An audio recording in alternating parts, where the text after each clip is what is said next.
Good morning and welcome. It is Sunday, June 7th, 2026, and this is Sunday Fun Day from Courtroom Confidential, the fastest growing true crime news channel on YouTube. Thank you all so much for being here on a Sunday.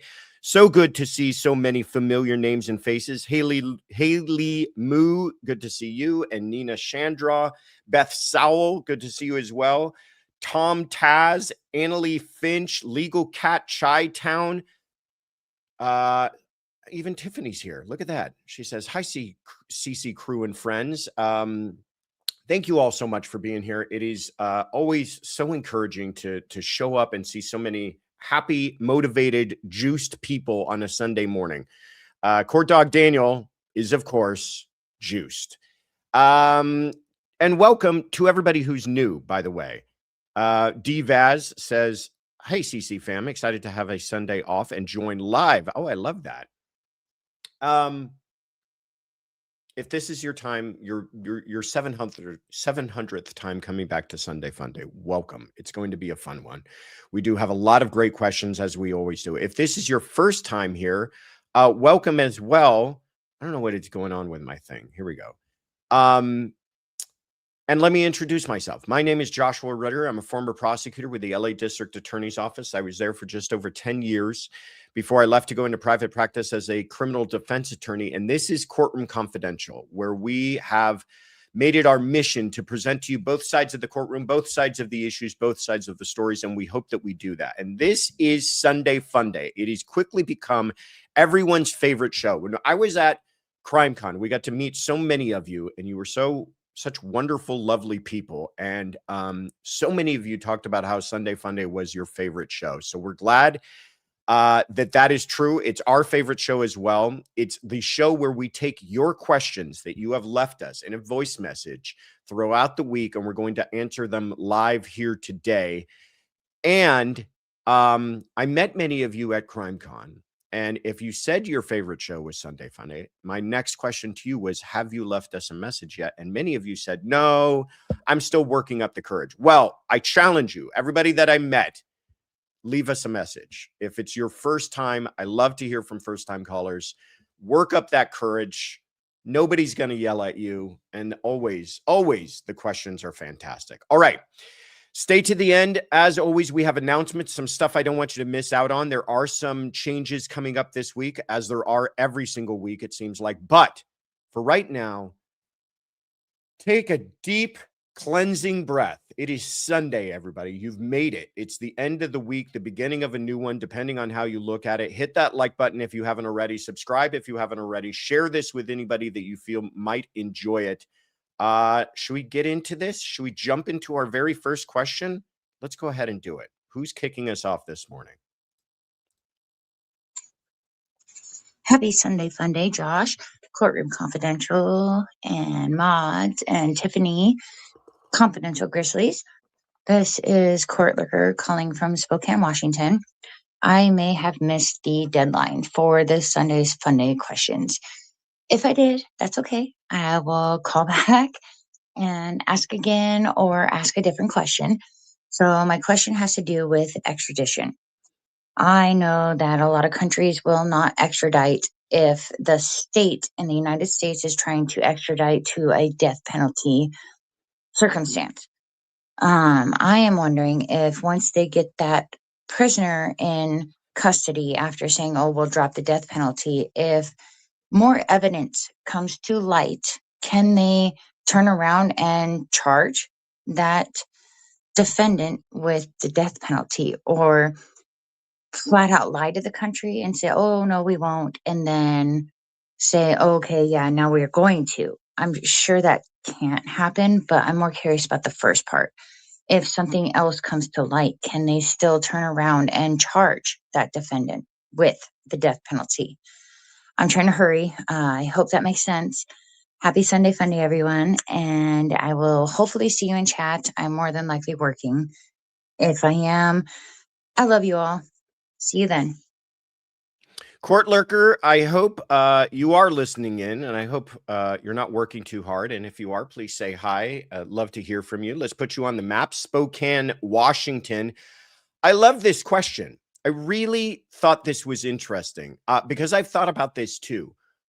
what was the case? And I should have wrote this down, but there was a case recently where a guy from Texas, like fled to Italy by way, I think by way of Canada or something. I remember talking about it. It was in the news a little bit because they found him in Italy. And the reason he's in Italy is he's claiming some sort of,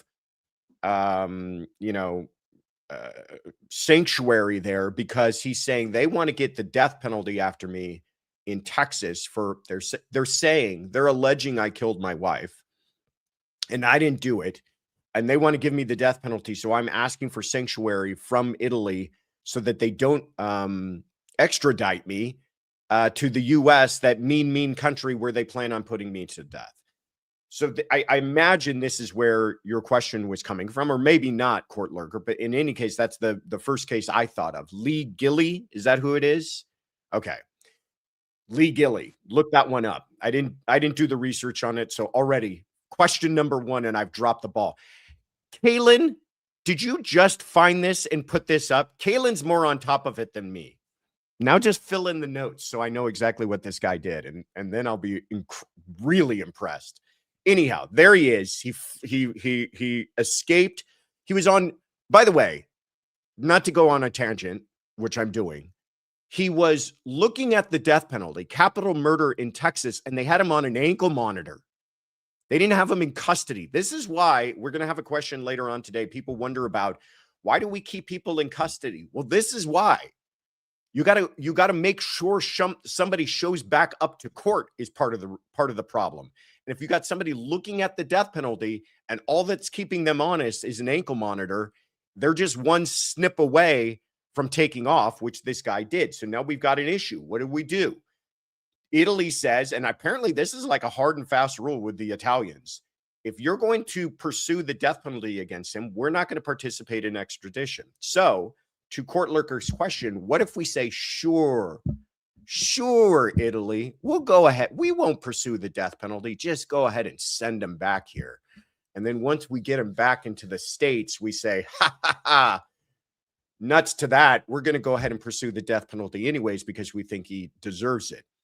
To that point, I think you're right, Court Lurker. I think that would cause too much of an international issue. Not to say that I don't think that we could do it, but I think it would cause too much international fallout. Also, I imagine his attorneys would get involved and want some sort of thing in writing that he will not oppose extradition if the state of Texas agrees to not pursue the death penalty. So it's a whole mess. But Court Lurker, you also ask another question, which is a little more nuanced and a little more difficult to answer. What if there's new evidence? And I pose to you, what if there's evidence of other crimes? What if we find out that this guy, Gilly, is also good for another murder? Are we not supposed to pursue whatever punishment we feel is appropriate, given the idea that there's now a different crime that he has committed? I think that's a more clear answer.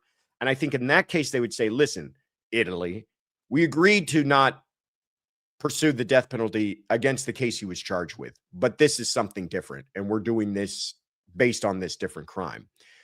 But it is a good question. What if there becomes something that doesn't add a murder charge, but just exacerbates, something more aggravating factor along with this that makes this even a more egregious crime? The short answer is I don't have the answer. I think it's one of those things where it would be kind of an unprecedented situation. I think what will eventually end up happening here is they'll come to some sort of international agreement with Italy to have him extradited, bring him back, but not pursue the death penalty. So good for him. He got a win.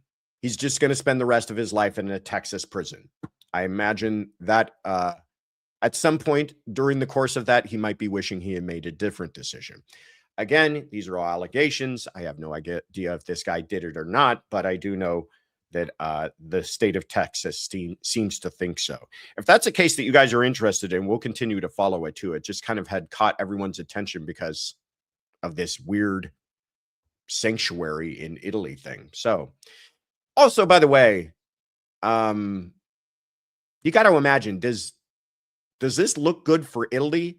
Like, they're kind of saying to the rest of to every criminal, to every murderer in the States,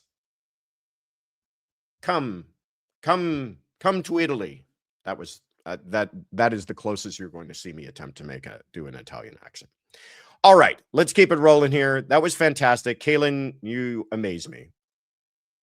All right, who do we got next? Hi, everybody. This is Michelle Kirk from Schenectady, New York, upstate New York, near Albany. And I just want to say that this channel your channel is just absolutely awesome, super awesome. I look forward to all of your recordings every week. And my favorite is the weekly roundup. So moving along, my question for the first time is in regard to Ebony Parker. And I see now that her case is essentially done. And so my question, even though she won't be in prison, is regarding her professional certification in order to be able to work in schools. Has there been any kind of professional misconduct investigation while she won't be in prison to prevent her from having this type of responsibility in the future? Okay, thank you very much. That is my question. Have an awesome day. Bye. Michelle from first time caller. Love that. See everybody. It can happen. First time caller from Schenectady, New York. I love saying that word, Schenectady. What is that? Is that like a I feel like that comes from must be like a Native American roots, right? You don't get a name that bizarre, Schenectady, and it not have it. Just, to me, that must come from some Indian tribe. That's my guess. I'm not going to even look it up, but that's my guess. Anyhow, Michelle, thank you so much for working up the courage and joining the conversation. Ebony Parker. This was the school administrator. She has already been convicted civilly. She went to trial criminally for her role in a school shooting involving a very young, I think it was 6 years old, unnamed young man who brought a gun to school. And this teacher, who, again, I didn't write down her name either. You could tell I'm dropping the ball all over the place today, ladies. This teacher gets shot in the chest. Abby Zwerner gets shot in the chest, lives, survives, thank God, testifies in both the civil and the criminal trial. And this whole thing comes down to, they had all let Ebony Parker, the vice principal of that school, know what was going on. And she didn't do the simplest thing, which was allow for the search of that 6-year-old. Her reasons were, I don't think he can hide a gun in his pockets. Where can he possibly hide a gun? To me, this was really egregious behavior. And listen, if we're going to go after parents for not doing enough with their kids who are troubled and got mental and violence issues, and then not doing enough to secure weapons inside the home, why are we going to draw the line here? To me, if we're all trying our best to stop this epidemic of school shootings, and you've got a situation where every other person in that school seems like they're doing the right thing. They're telling the people who are in charge and need to make the decisions on this what's going on. Students are saying he's got a gun. I've seen it. Teachers are saying we hear he's got a gun. This principal doesn't do squat, and somebody gets shot. And only by the grace of God is that person still alive today to tell the story. Well, in the middle of her criminal trial, the judge says, I don't see a crime here. I don't see the crime. We've had an entire episode on this, and I've done all the ranting I could possibly do about it. as you can tell, I'm still kind of heated about it, because it's not that I feel like this person should have been convicted of a crime. I feel like this case should have gone in front of a jury. I think a jury should have made that decision, not this judge taking it out of the hands of the jury. That to me was inappropriate. That to me was not the way that justice should be done. If this was a legal issue, that decision should have been made ahead of time, not in the middle of the trial after the prosecution, in my view, proved their case.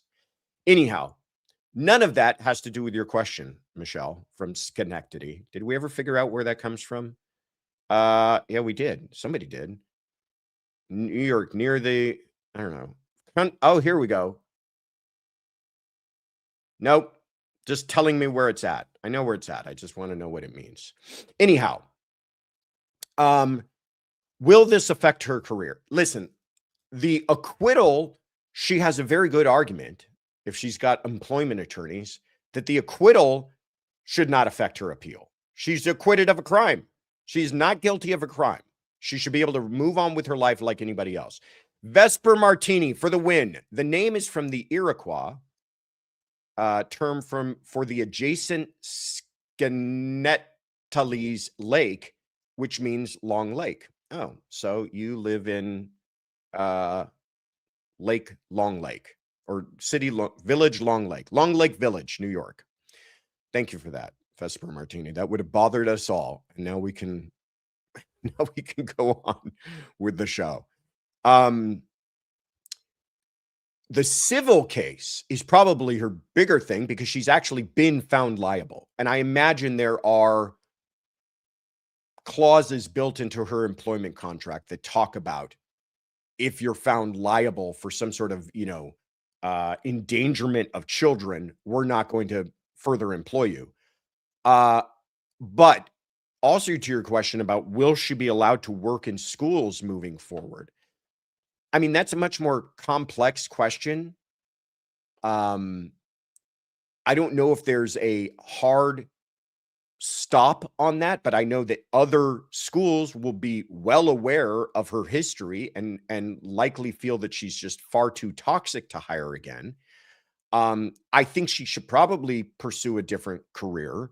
I think that at the very least, she has demonstrated some serious flaws in her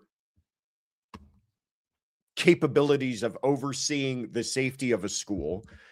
But the long and short answer, this is that if she wants to pursue that, I wouldn't be surprised if we hear about her ending up at some school somewhere else. Some jurisdiction across the country is desperate for somebody with her credentials, and who knows?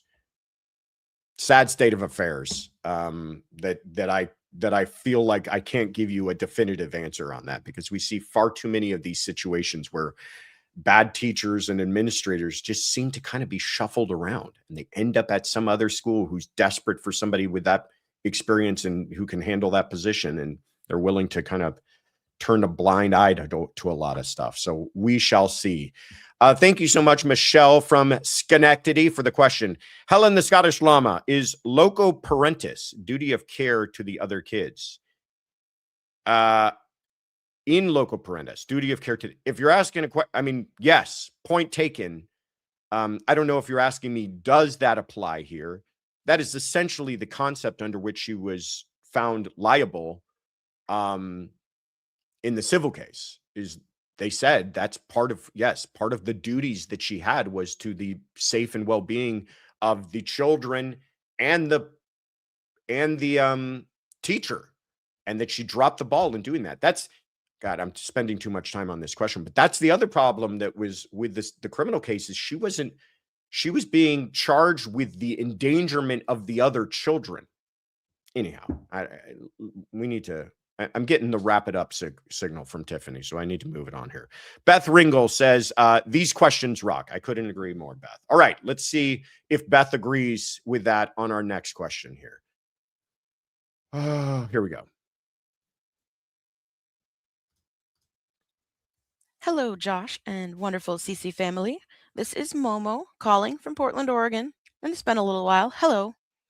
I have a question that comes from a conversation that I had with a stranger on the internet. You know how it goes. You get to the end and you're like, huh, I bet we both don't know what we're talking about. So, yeah, my question is just like basically, is citizen's arrest even a thing anymore? Like, my position was kind of, it might technically be a thing, like on the books, like you could find it. You know, there's ways that it works, but functionally, it's probably not really a thing. Like, the citizen's arrest seems to be for like if you genuinely believe the police can't get there to arrest this guy. But I'm like, this was probably written before like cell phones and all the cameras and stuff. Like, it doesn't even seem like it's for the same circumstances of the world that it was when it was written. So I'm like, you know, it feels like most cases, like, you know, I think back to the Hannah Payne case. She had pulled over somebody she thought was drunk driving and had them blocked. And obviously I'm oversimplifying, but it seemed like what it boiled down to was like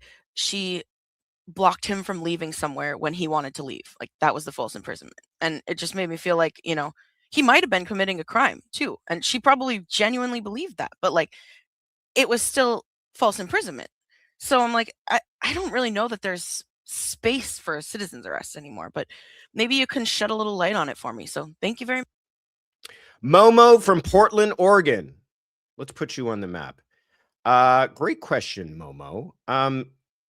I honestly think you'd be surprised at how often this kind of stuff does take place. First of all, I think you're right. I think it takes place in, there you are, slow Momo, in more often, I should say, in rural areas than probably areas, you know, high density areas with a lot more police activity, right? But I mean, we see all the time. Well, I watched a video of the other day of a guy was getting kind of carjacked at gunpoint, and what the carjacker didn't realize was that he was a ex-Marine, and things turned out very poorly for the carjacker. And the video ends with him kind of sitting on top of him, waiting for authorities to arrive. That's a citizen's arrest. You found the answer to your question in the question. And the reason it exists is not so much that we want to kind of encourage or deputize a bunch of citizens to run around solving cases and stopping crime, but we want to immunize people who do apprehend someone before the police can get there from charges of false imprisonment. That's what it's really about. Is that if you, and there's rules behind this too, because we don't want vigilantism. We don't want people, hey, I heard so-and-so committed a crime that they didn't eyewitness, and they show up to that person's house, beat them to a pulp, and wait for the cops to show up. We don't want that, but we do want people to be able to stop a guy who snatched a purse. And if good-hearted, brave citizens get involved and grab that guy and wait for cops to show up, we don't want that criminal to be able to turn around and say, that guy committed a crime against me of false imprisonment. So it does have some rules, though, but it does exist on the books in many states still to this day. That one, first and foremost, it's about avoiding that false imprisonment charge. You must personally witness the crime is a big part of it. This isn't, again, that guy just stole that woman's purse. But if you witness the theft, then you can get involved. You can't use excessive force, obviously. Beating somebody to a pulp probably falls into that category. You must contact the police, which is a funny one. You can't just decide to throw them into your own personal jail/dungeon, and that's the punishment. The police have to be on the way, and you're allowed to hold them for as long as it takes for the police to get there. But each state is different. So, Momo, I encourage you to look up the laws in Oregon before you decide to slap on a neighborhood watch sticker and go about policing your area. That makes sense. I hadn't considered the super rural areas. Yeah, there's some places, you know, in this country where people, you are several minutes out from law enforcement showing up all that quick. But even in, like I said, cities, people, you know, they want to get involved and they don't want to see something go down. Great question, though. I appreciate that. Those are the kind of questions I like these bizarre little kind of legal issues. Annalie Finch, thank you so much for the super sticker. She says, juiced for Sunday Fun Day. So are we. All right. Michelle B, thank you for the super sticker. Says, I remember Matt Murphy mentioning no body cases. Is there a possibility this can be something that can apply to Brian Hooker? Of course, he's not charged yet, but I like Matt and your take on this. That's a great suggestion. We should get Matt on the show. Tiffany's nodding at me. Maybe we get him on the show this week to talk about. No, she's saying no. Next week. Well, what if Brian gets arrested? You got to move quickly in these things. This is breaking news, Souza. So we will have Matt on. I think it would be an excellent conversation to have with him. He has handled several no body cases. No body cases are a very specialized. You got to be very good as a prosecutor to handle a no body case. But I think if there is an arrest made, it will most likely be a no body case in this situation. I know we're kind of off on a question that wasn't part of our questions here, but I also don't feel all that confident that if they are able to recover her body, that it will have helpful information. I mean, yes, if she's got a stab wound or a bullet hole or something, but it could be that they recover her body and it's signs of drowning and they don't have obvious signs of foul play. So they're still going to have to handle this as if the body isn't all that forensically helpful to them. But great question. Thank you for that. All right. I'm getting the move it along, Ritter. Move it along. Keep it rolling. Would it help to tell you I've lost my place? Okay, here we go.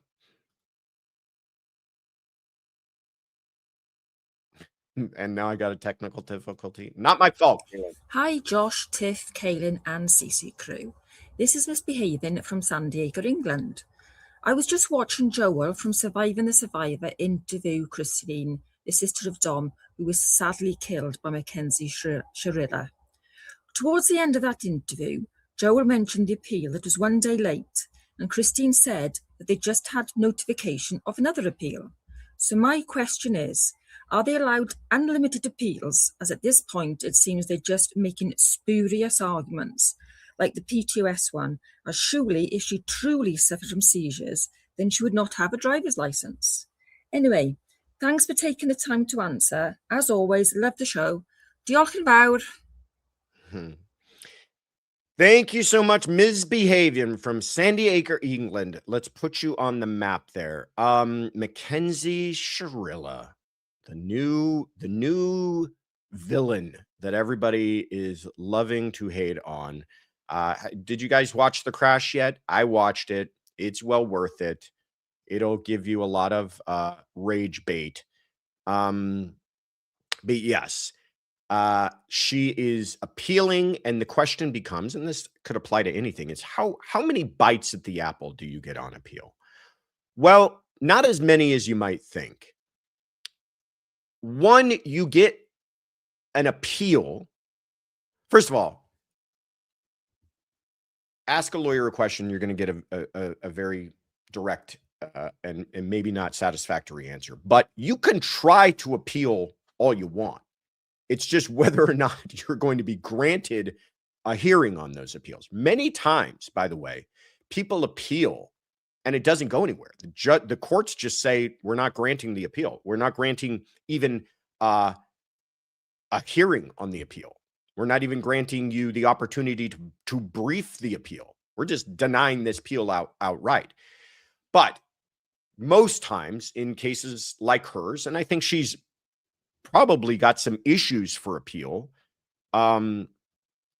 you are given your opportunity to appeal, but it's a series of fairly draconian rules. I mean, you have to first, in some cases, bring it back to the trial court level if you're asking for a new trial, be denied there, then you appeal to the appellate court level, be denied there, then appeal to some sort of higher court. You know, if you're going from the appellate court in California, then you want to go to the Supreme Court in California. So when we hear about multiple appeals, it's usually because it's the same appeal that's working its way up the chain. People can go on the state side, then they can try to appeal on the federal side if they have an argument that falls into some sort of federal issue, usually constitutionally, usually some sort of abuse of their due process rights. They can try to appeal federally, fail on that end, move it up from the district to the circuit court, fail on that end, all the way up till ultimately you get to the state Supreme Court, and then beyond that, the Supreme Court. But all along the way, you could be denied the opportunity to even have those appeals heard. You don't just get to work your way all the way up to the Supreme Court or even the Supreme Court in your state without being granted that opportunity to do that, because the courts decide on a threshold issue. Do you have a question before us that we need answering? Many times, they go, no, nothing that you're going to say to us is going to lead us to a different decision than was already given to you by a lower court, and that was denying your appeal. After all of that is said and done, and you've exhausted everything, the last thing you will hear, and this is a term that's come up a few times before, is a writ of habeas corpus. And that is essentially, hey, I've run out of opportunities to appeal, but I have new evidence or some incredibly compelling reason that I'm asking for one last shot from the court to give me some sort of relief, usually in the form of a new trial. We saw that with the Menendez brothers. Their whole issue started with a writ on habeas. By the way, that writ was not granted. What was granted was the eventual DA, George Gascon at the time, in LA, asking for a resentencing, but their writ was not successful. Scott Peterson just had a writ for habeas that was denied. They're going to probably appeal that. But that's where things usually end, is when you get to a habeas writ. The short answer, Ms. Behavior, is it's an entirely complex area of law that people specialize in, and there's no short answer as to is there a number. It's just until the courts have basically said no mas. So great question. Ms. Behavior from San Diego, England. Always great to hear from you. All right. I got through that question relatively quickly. Yes, ladies. Wendy Joan, thank you so much for supporting the Mods with Coffees. Appreciate you. Heather Cooper Smith, thank you so much for the super sticker. That's very kind of you. All right. And Mindy Lou Who, thank you for the super chat, says, does anyone know what is going on with Jennifer Gledhill? Has her husband been found? She is another Corey.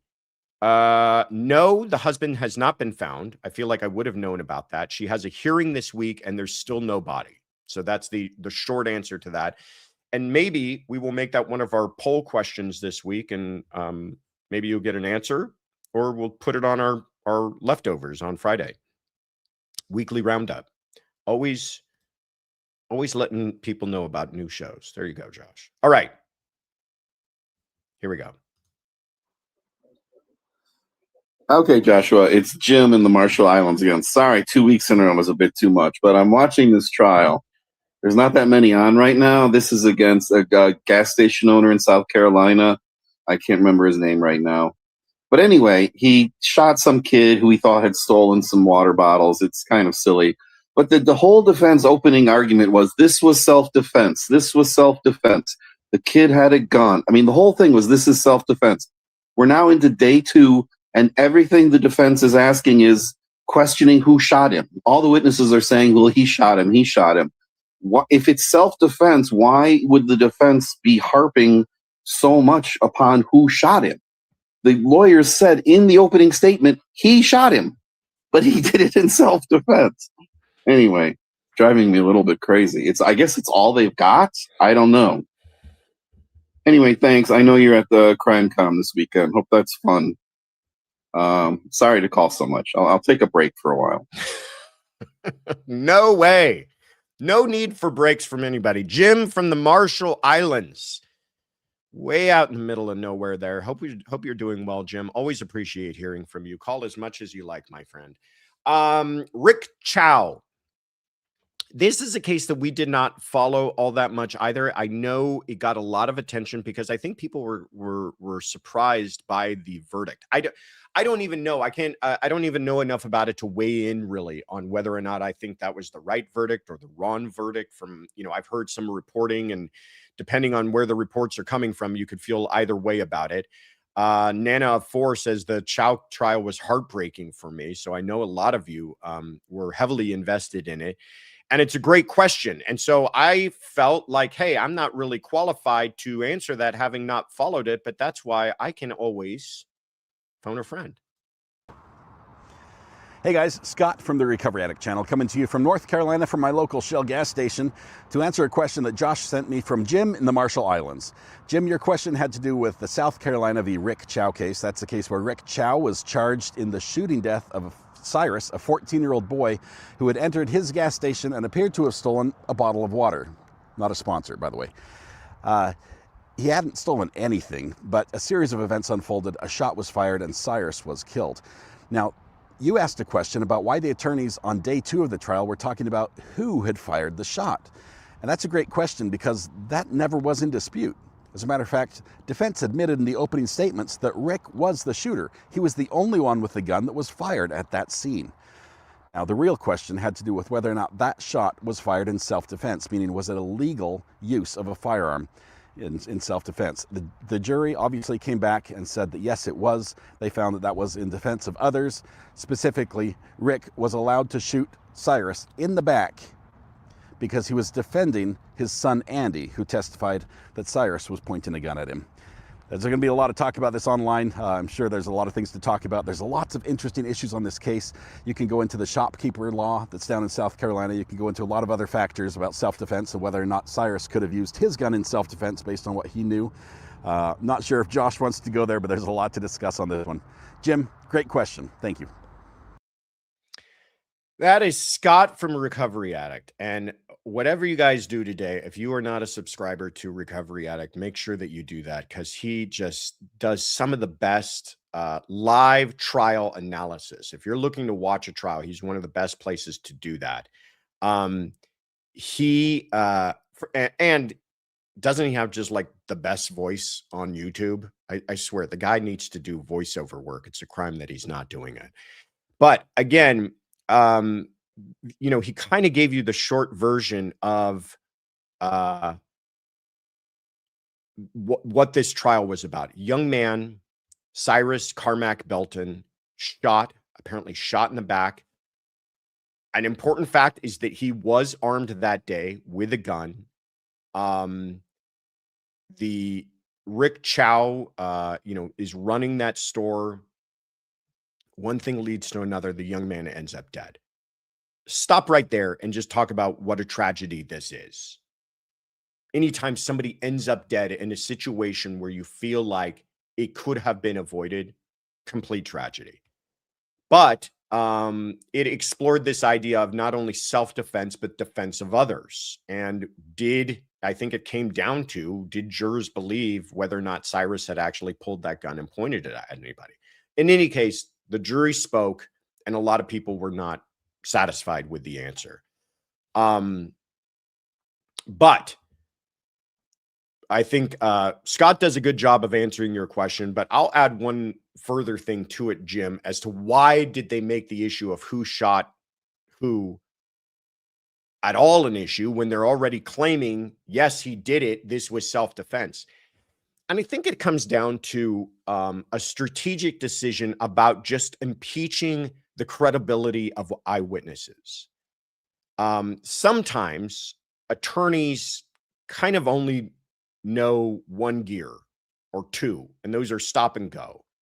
And so no matter what a witness is going to say, and no matter what their theory of the case is, they kind of only know how to operate through impeachment. And I think sometimes that might be to see if they can't get a witness to show lack of confidence in some issue in the case, and then try to turn turn that lack of confidence into a lack of credibility and a lack of reliability and say that you can ignore this witness altogether. I also think, though, it does make for a bit of a scattershot defense. I agree with you. I think that if you're going to concede a point, then concede the point. And maybe build up some credibility with the jury by conceding that point with the witnesses and attack those witnesses and those witnesses' memory on other issues. But I say all of that, and I imagine if I were saying that to the defense attorneys in this case, they would say, well, you know, turn around and take a look at the results. We did win, so maybe we did nothing wrong. Any case, thank you for that, Jim. Feel free to call back anytime you like. And thank you, everybody, to Scott. Send Scott some juice boxes when you get a chance. He's always such a big friend of the show. Gossip, Rumor, and Innuendo. Good to see you, Kathy. Glad to have you here. Michelle B says, a big thank you to all of you. This is hands down the most positive group of Josh, Tiff, and fans. Make sure to like. This deserves to win next year at CrimeCon. Thank you, mods, as well. That's right. Orlando. We got plenty of time. Ali B from Tennessee. I just adore y'all, Tiff, Josh, and all mods in chat. Just such a lovely group of people. Special shout out to Shy Gal for doing such a kind favor for me at CrimeCon. Oh, that's very sweet. You guys are in a great mood this morning. I'm loving it. Tiffany's giving me thumbs up. All right. Let's keep it rolling here. Oops.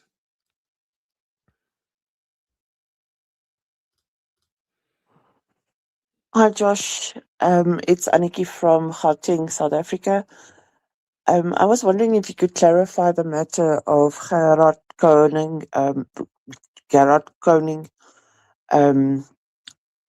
where he was convicted of a manslaughter. But apparently the defense is now saying, based on juror interviews after the fact, that the jury got it wrong, or the intent of the jury wasn't to convict him of attempted manslaughter, that it is actually only assault. So they're asking for a new trial. And that the jury instructions were basically misunderstood. How is that possible? How did it go through if the defense is claiming this based on other case law, and that the prosecutors then apparently, or according to them, did not prove their case beyond a reasonable doubt? What can be done? Is it possible to get a new trial and then only have assault on the docket, and not all of the others based on double jeopardy? Can you clarify that for us, please? Thanks. Have a good night. Thank you, Anike from South Africa. We're going to put you on the map. I know you said where you're from. I'm just having the hardest time figuring it out. So I'm just going to declare you for the entire country of South Africa, but we love hearing from you. And great question, Gerhardt Konig. I feel like whenever I say that name now, there's a bunch of stray cats in the UK that are wincing every time I say the name Gerhardt Konig. But this is a tough one to explain simply and quickly. Here's my best attempt. His attorney, Thomas Otake, did file an appeal.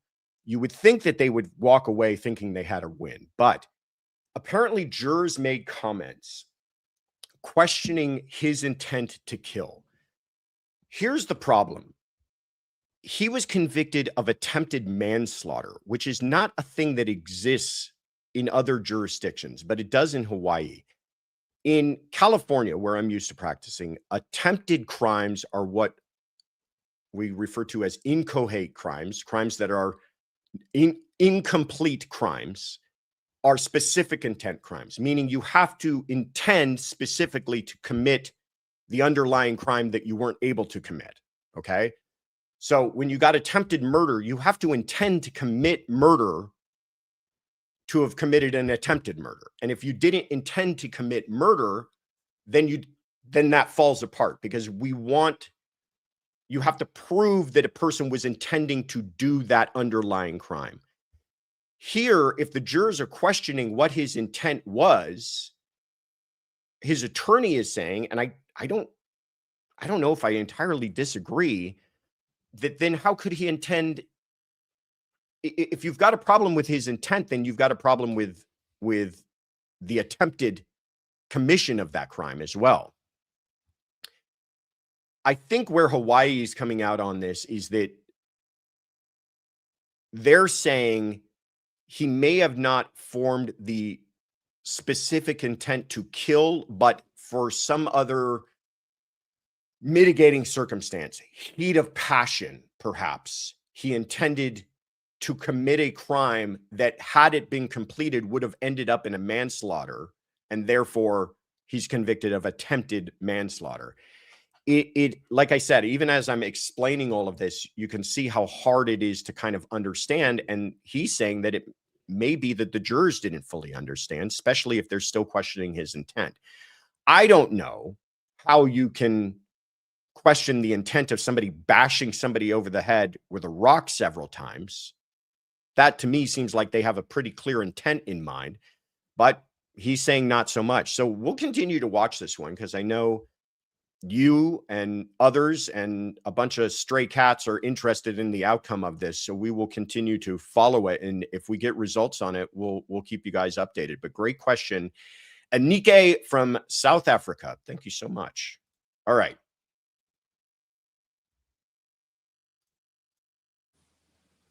Hello, Josh, Tiff, Courtroom Confidential crew. It's Nell from Michigan, calling from Michigan. Unfortunately, not at CrimeCon, but I hope you are having a blast there this weekend. Actually, I was just covering for a coworker who is in Vegas, and now I'm also wondering, is he a law nerd? And I didn't know it. I'll have to check and see. Anyhow, I know I'm a couple weeks late on this, but I had a couple burning questions regarding the Murdaugh retrial.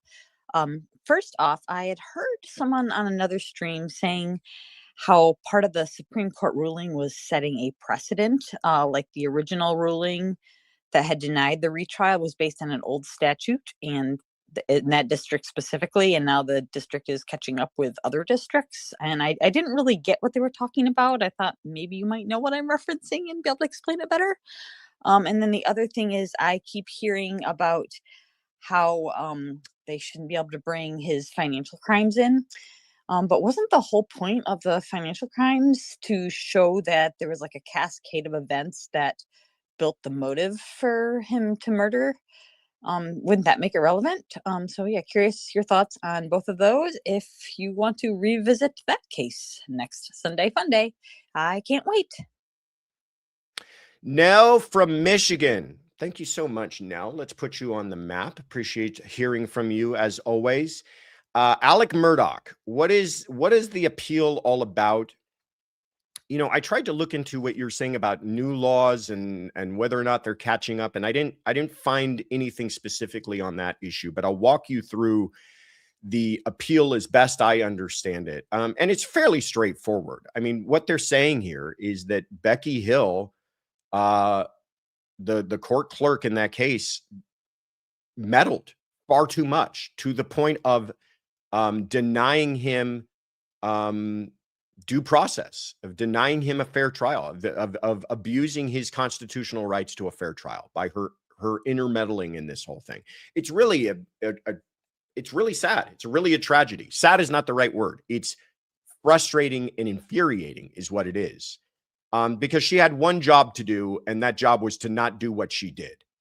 The Supreme Court said, this was back in May, that, and I wanted to read it again because you can tell their frustration even in the way that they outline this. They say, although we are aware of the time, money, and effort expended for this lengthy trial, we have no choice but to reverse the denial of Murdaugh's motion for a new trial due to Hill's improper external influence on the jury and remand for a new trial. He's getting a new trial. They say they go on to say Becky Hill egregiously attacked Murdaugh's credibility and his defense, thus triggering the presumption of prejudice. She did what the prosecutor's job was.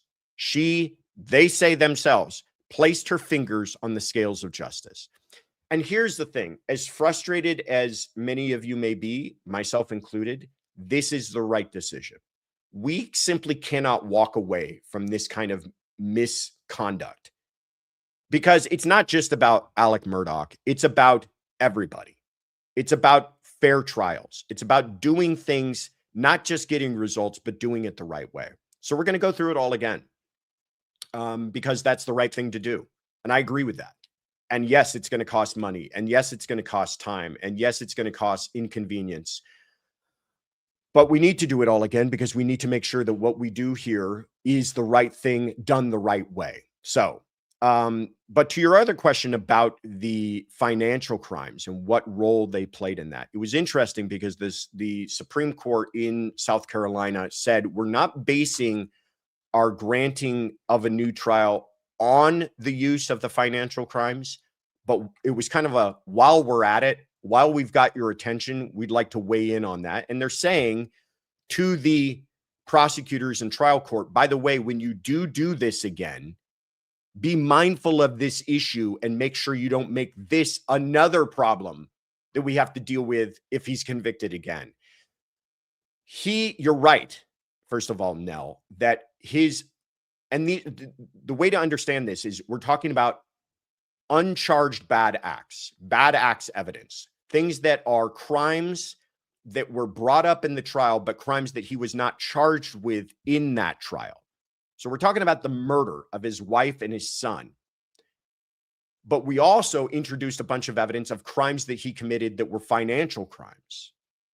So those are uncharged crimes. Well, those only come in for specific reasons, because what we don't do is put a person on trial for being a bad guy. We don't say, hey, this guy committed murder. And by the way, when he wasn't committing murder, he also committed a bunch of financial crimes. And isn't he just kind of a bad guy? You have to have a reason, a good reason.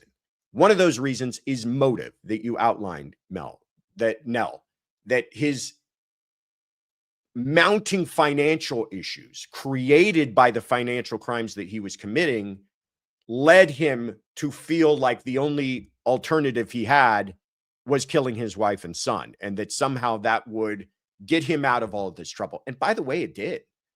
It did. They dropped a civil suit against him. He was receiving a lot of sympathy at the time. It did kind of seem to provide him with some release or relief from his mounting financial pressures to have murdered his wife and child. But the Supreme Court said you did too much of it. Yes, you can use it for motive. Yes, you can bring it up. Yes, you can let jurors understand it. But we had Chandley Painter on here not too long ago who was in court during the first trial. And she said there was like 12 hours worth of court time taken up on the financial crimes. And I remember at the time thinking, boy, they're really hitting this heavy, to the point that it was becoming a little bogged down with the financial crimes. And the Supreme Court is just saying, hey, be mindful of that. Dial it back a bit. You can explain to jurors that the guy had a motive and that those motives were motivated by money pressure, which was motivated by his own financial misdeeds. But if you turn this into a trial within the trial, you're going to create more appellate problems. So I imagine what we'll see the second time around is a far more streamlined trial. And I think that's better anyways. Cut out the fat, cut out the nonsense, cut out the noise, get to the actual case at hand. All right. Great question, Nell. Appreciate you calling in. Let's keep it rolling. Can we get to 800 likes? That is the challenge being laid at your feet, everybody, from Tiff. 800 likes for some gifted memberships. Thank you so much, Nana, of 4 for the gifted membership. Appreciate that. The Crafty RN says, hit that like button. Ad-free lives, everybody. And Tiff, Kaylin, and Josh does hard work. Yes. Very proud of the idea that if you're going to show up for a live and be here live, we're not going to allow YouTube to interrupt any of that. So we appreciate you highlighting that. All right. Where am I at? Good morning, Sunday Funday crew. This is Roberta, aka Oklahoma Mima, from Wayne, Oklahoma. Josh, I just can't say enough how this group has helped me in ways y'all don't even know. My husband and I could not have had a more meaningful and fun 40th wedding anniversary celebration. Loved meeting everyone from CrimeCon. especially getting to finally meet you, your beautiful lady, Tiffany and Kaylin. I actually do have a couple of questions for you, though. First one is regarding the murders of Rob and Michelle Reiner. Let's say that Michelle could not stand her stepdaughter, Tracy. I assume that Michelle was the lone beneficiary of most of their assets. According to the coroner, Rob died first. Would that not mean that it would be with Tracy, excuse me, would not be within Michelle's rights to not give the stepdaughter anything at all? The second question is from my 12-year-old grandson, Asher. If everyone is presumed innocent until proven guilty, then why are there so many people in jail waiting for trial? Innocent people should not be punished and sent to jail. Again, thanks for all the great conversations as well as taking photos. Hope you all have a wonderful week. Roberta from Lane, Oklahoma. First of all, what a pleasure it was to meet you people. You're so lovely, you and your husband. We met at CrimeCon.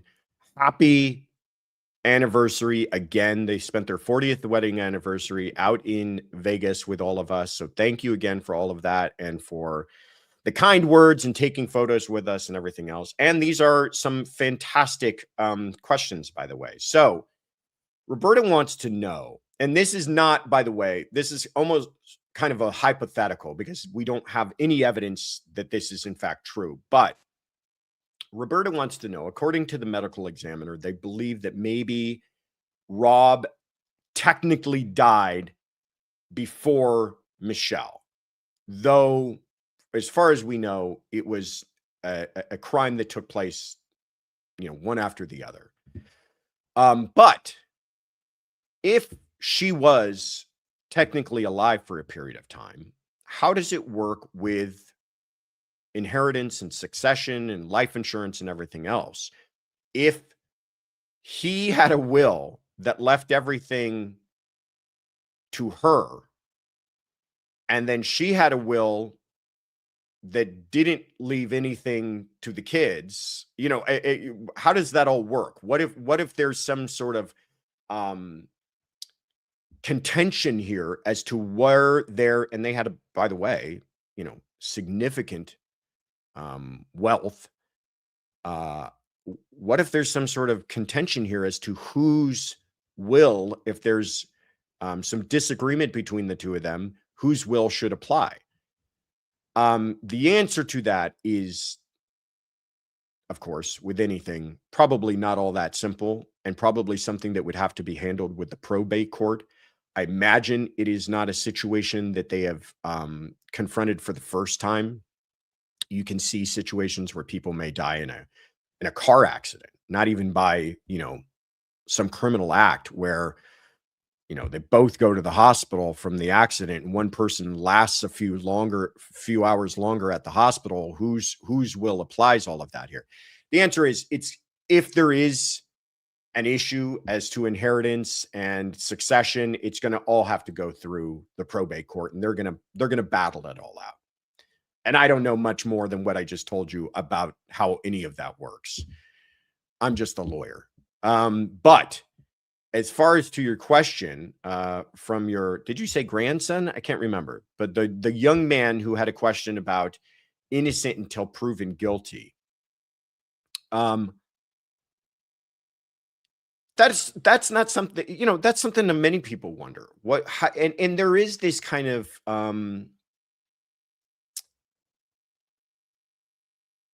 issue. I don't know of a better way to explain it, but you're right.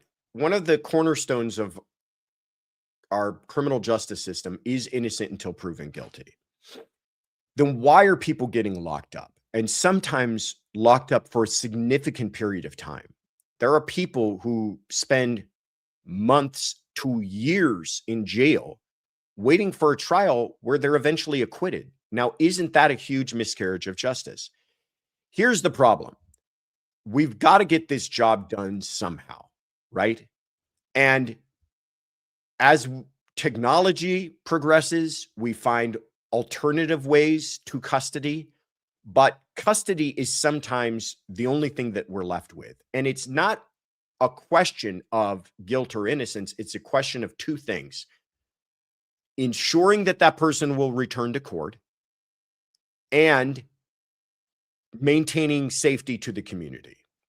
And that's why when a judge is making a bail decision, they're not really considering the facts and circumstances of the crime, but they're considering it only in how it relates to whether or not this person is a threat to the community. So you have to figure out, how do we create a system that keeps people safe and make sure that people show up to court? Well, the best way that we have to do that is to sometimes keep people locked up. And if we don't keep them locked up, then we've got to give them a very compelling reason to show up to court and be safe to the community. And the best thing that we have is money. We haven't figured out a better way.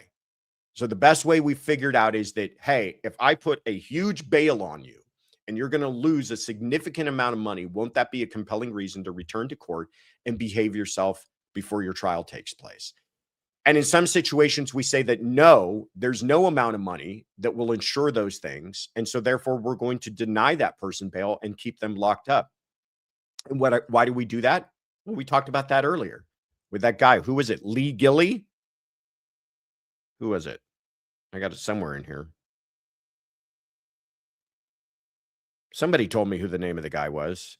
But the guy from Texas who cut off his ankle monitor, I'm sure a judge in retrospect would take a look at that and go, I probably should have had him remain in custody. So you're right. It's kind of, it's kind of how the sausage is made stuff. It's the parts that are a little less easy to swallow from an academic perspective. But it's the way that we need to do things so that we can, make sure that we administer justice in a safe and safe way for the community as well. So, yeah, you're gonna have situations that appear to be unfair, where people remain in jail. But if you can come up with a better idea, Roberta, please let us all know, because that's something that has been struggled over for decades upon decades, is how to make sure that we are able to do all that. Great question. And again, so nice to meet you and happy anniversary. All right. Let's keep it rolling.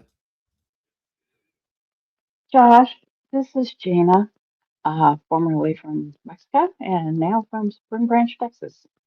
Quick question. First, would you explain what a Frank's hearing is, in case people don't know? Part two of my question, as a defense attorney, have you ever requested a Frank's hearing, and what was the result? Thanks. Gina, formerly of Mexico, now in Spring Branch, Texas. Let's put you on the map. Good to hear from you, as always. Frank's hearing. Great question. What is a Frank's hearing? We hear this term tossed around. A Frank's hearing attacks, I guess, the validity of a warrant. You can go after a warrant for a couple of different ways. One, you can say that the probable cause of the warrant was not adequate, that the judge got it wrong, that this warrant should not have been granted. You can say that the scope of the warrant was overly broad. This is after a warrant has been executed, by the way. So the way that warrants work is investigators write them out. They take them to a judge, and there's no one else involved. Prosecutor's not there. Defense is not there. Investigators and the judge, and that's it. And they present a warrant in front of the judge. The judge takes a look at it, says, okay, great. I'm going to allow you to go violate this person's Fourth Amendment rights. You're going to be allowed to go search their property. And then they go search the property and they find a bunch of evidence. So then later on, attorneys get involved. Defense attorneys go, okay, well, we want to, because we're not talking about probable cause without a warrant. We're talking about the warrant itself. We need to challenge the warrant. Well, we're going to challenge that in one way by saying the probable cause in there was insufficient, and the judge never should have granted it, or it's overly broad and the judge never should have granted it, or they went beyond the scope of the warrant in their search, and therefore the evidence should be thrown out. The other thing you can do, though, is what's called a Franks hearing, which is also considered quashing the warrant based upon the truthfulness of the affidavit. So you're not saying the judge got it wrong. The judge got it right. The judge made the right decision to grant this warrant. However, the judge was given bad information, and that the investigators were either false in what they put in that affidavit, or they had omissions in what they put in the affidavit, because the only thing the judge is going off of is the affidavit, which is essentially a investigator summary of what's going on and why they need the warrant. And if they put bad information into there, the judge never would have granted it to begin with. Therefore, you should throw out everything that was recovered as a result of that warrant. That's what a Franks hearing is about. But it really comes down to one, finding that there were falsehoods or omissions. Two, that those falsehoods or omissions were either knowingly, intentionally, or recklessly done, not a small lift. And that the falsehood or omission was material to the judge's finding of probable cause. So I've thrown a lot of really technical terms at you, but end of the day, it's just, were the investigators playing games when they went to the judge? And if a reviewing court finds that they were, they're going to throw out the entire warrant altogether. Great question. Gina from Spring Branch, Texas, appreciate you so much, and thank you for being a part of the conversation. Nana Afor, thank you so much for supporting the mods with coffees. Appreciate you. Court Dog Daniel, thank you so much for supporting the mods with coffees.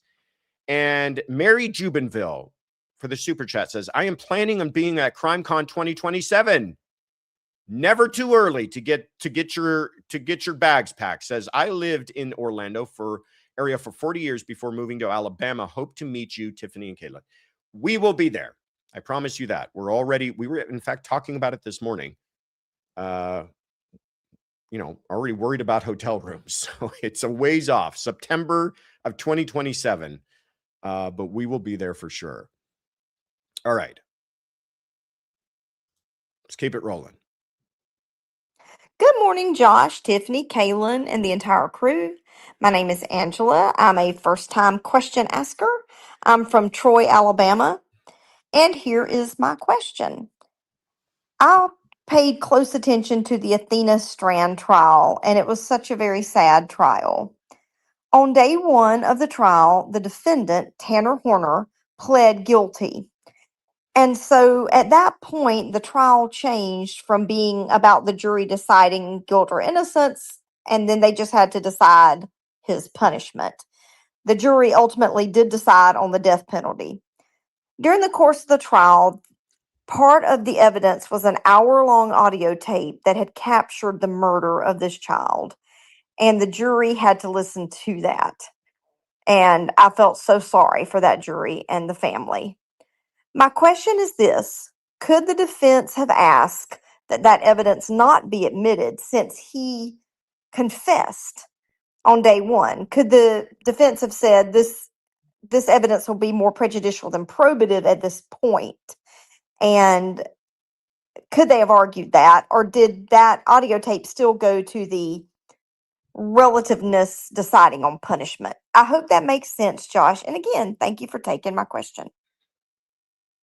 Angela from Troy, Alabama, first-time caller. I love it. Thank you so much for listening, for your support, and for taking part in the conversation. We also need to get you some friends down there in Alabama. Oh, there we go. Okay. Well, the two of you need to have lunch, but we do need some more Alabama folks. Spread the word, Angela. Athena Strand, 7 years old, beautiful little girl.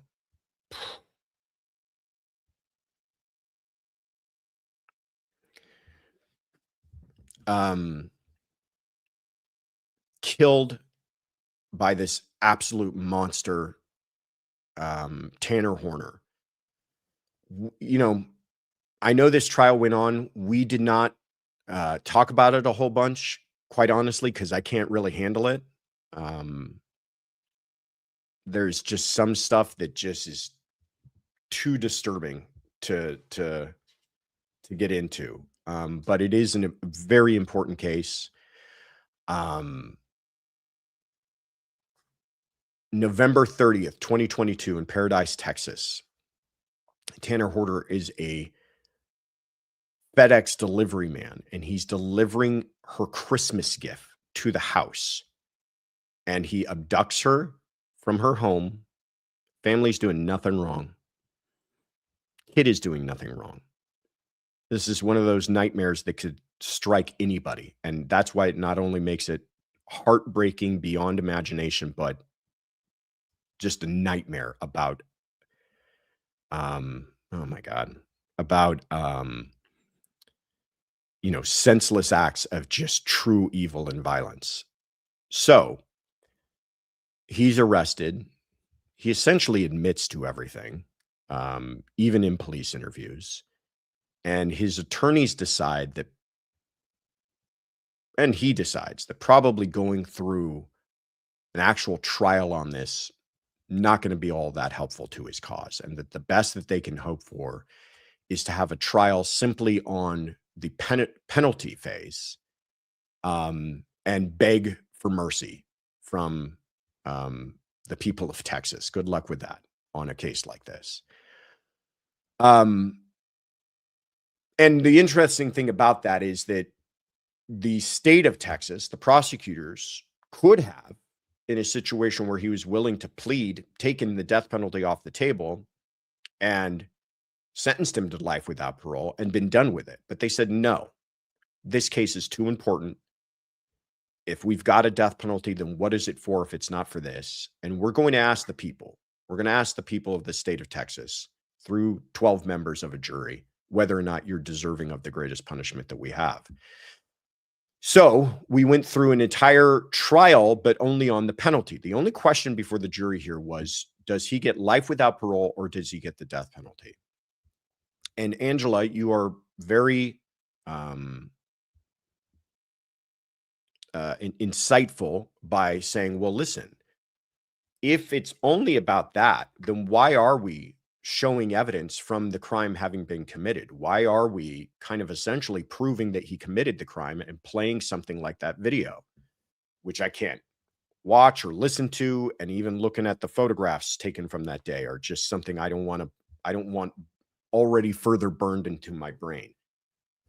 The reason for that is that if you are asking 12 people of the community to sentence someone to death, then they have to know enough about the crime itself. You can't just say, and by the way, he killed a 7-year-old girl. They have to know the circumstances of it. They have to know the factors in aggravation. At a sentencing, at a penalty phase, the defense will present actors in mitigation. They'll talk about, oh, he had a rough childhood, and oh, he have some BS about having a split personality, and all of this other kind of mitigating stuff. You'll hear from even members of his own family and things like that. But then the prosecution will also be given wide latitude to present factors in aggravation. Those can include things like the vulnerability of the victim, the sophistication of the crime, but most importantly, the circumstances of the crime. So understanding the true evil that took place that day was important for this jury to understand, was important for them to appreciate if they're being asked to sentence someone to death. It's a difficult thing for jurors. It weighs heavily on their minds for a lot of jurors to make that decision. And it's something that they're going to have to live with for the rest of their lives. So we need to do them the respect, the least that we owe to them is for them to feel fully confident that they made the right decision for them to understand what we're talking about here, as ugly as it is, as nightmarish as it is. I pray to God that the Strand family is just given the strength to put one foot in front of the other every single day. Look at that girl. Such a beautiful little girl, just met such a horrific end. So thank you for that, Angela from Troy, Alabama. But that is the reason behind what you saw took place there. And I applaud those jurors for having the bravery and strength and courage to come back with the verdict that they did. All right. Where are we off to next here? Hi, Josh, Courtroom Confidential mods, team, and crew. This is Erica from the Tulsa, Oklahoma area, and I'm calling in regards to the Rick Chow cases. The jury somehow managed to find him not guilty today. And while that's a verdict I don't necessarily agree with, my question pertains more to the civil trial. And I want to make sure I'm understanding, or my thought process is correct, I guess.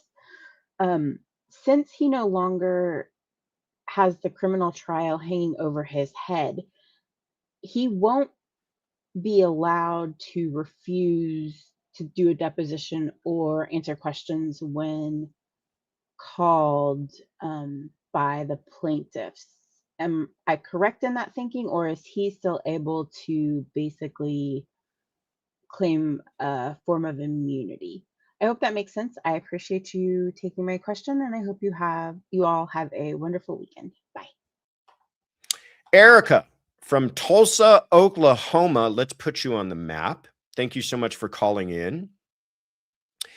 Getting back to the Rick Chow case, this is a very interesting issue now involved in this case, but we see this come up many, many times, not just particular to his case, but I am not sure, but I think I've read that there is a civil suit pending. The family of the young man that lost his life, where is it here? Cyrus Carmack Belton are going to sue Rick Chow for wrongful death, which even though he was acquitted, they still are entitled to do. Doesn't mean that they'll necessarily prevail, but a acquittal does not prevent you from bringing a civil case based upon the same alleged conduct, because it's a different standard. You're talking about beyond a reasonable doubt as opposed to preponderance of the evidence.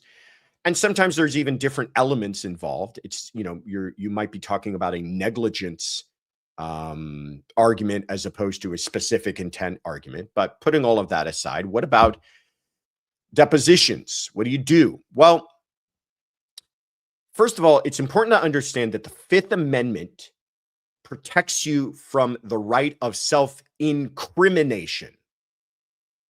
It's a protection from criminal prosecution, not civil liability, it doesn't apply or prevent a person from going after you civilly. Where you will see crossover between the two is when you've got a person who is facing both. Many times the civil discovery, including depositions, will be put on hold. And judges will do that because they realize you're not going to be able to depose this person because they're going to bring up a Fifth Amendment protection issue that is ripe. And so instead of going through the whole circus of bringing that person in for deposition and then they claim the Fifth Amendment and you getting nothing out of it, they usually postpone it so that you see civil discovery taking place after the resolution of a criminal case. Now, it's not that the Fifth Amendment goes away, but it's just that the judge in the civil context will say you no longer have a Fifth Amendment issue at play, so I'm not going to allow you to enjoy that same argument. He could still walk in and say Fifth Amendment. But a couple of things can happen. One, the judge on the civil side could make a finding that I'm not granting you that protection, so therefore you're now just avoiding discovery. They can't put you in a chair and hold you down. You could just say, I don't want to testify, and then you're going to be subject to all sorts of sanctions for avoiding discovery. And two, and this applies before or after the criminal case, if you plead the fifth in a civil context, in many jurisdictions, they can bring that up in the civil trial. You can't bring up a person's invocation of their Fifth Amendment rights criminally. That's a big no-no. If the prosecutor ever refers to somebody maintaining their right to remain silent, that can overturn a case. That can lead to a mistrial immediately. On the civil side, not only can they bring it up, they can actually ask for an instruction that they can draw an inference from that.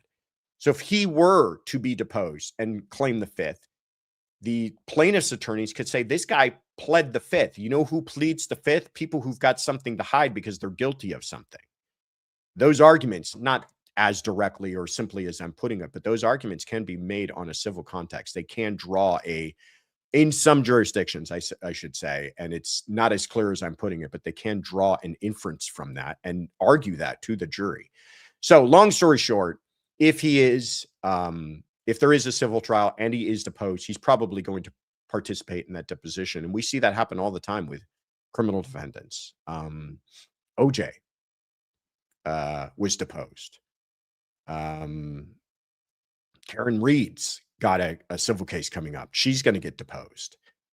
So this does happen more often, but you don't hear about it all that much because usually there's not money there. And whenever you're talking civilly, somebody's going to have pockets. So thank you for that, Erica from Tulsa, for the excellent question. Appreciate hearing from you. All right. Keep it moving, Ritter. Mendola Jane. Off topic. Can we get a ghost pin for those of us who are not likely to ever make it to CrimeCon, but are there in spirit? What is a ghost pin? I don't know what that is, but I just want to say yes. Yes, you can get a ghost pin. I don't know how to make that possible. But we also have, I think, our pins available, don't we, in the shop? We'll send them to you wherever you're at, Mendola. We will make sure you're walking around with a Courtroom Confidential pin. We haven't talked about those things. Do we have pictures of those things? We should show those we'll show them at the end. Stay tuned. We'll show them at the end. I don't think so. Now I don't know what you guys are talking to me about. All right. Keep that conversation to yourselves, ladies. Joy, thank you so much for supporting the mods with coffees. Appreciate you, Joy. Heather Cooper Smith, thank you so much for the super sticker. So very kind of you. All right. Let's keep it rolling here. Where am I at? Now everybody made me lose my place. No, I didn't. Yes, I did. Hold on. Hold on. We just talked about, okay. Here we go. Hey, CC crew, it's Alitude in Bunkerville, Nevada. Happy Sunday, fun day. Hope y'all had a great time at CrimeCon Vegas. So jealous. I was just sitting here watching a video on Lynette Hooker's disappearance and the activity going on over there, searching for her, the new search by the Coast Guard. And I'm wondering if there are, well, let's see, Brian Hooker, did he ever go back, which I'm sure he didn't, and I'm just wondering why not?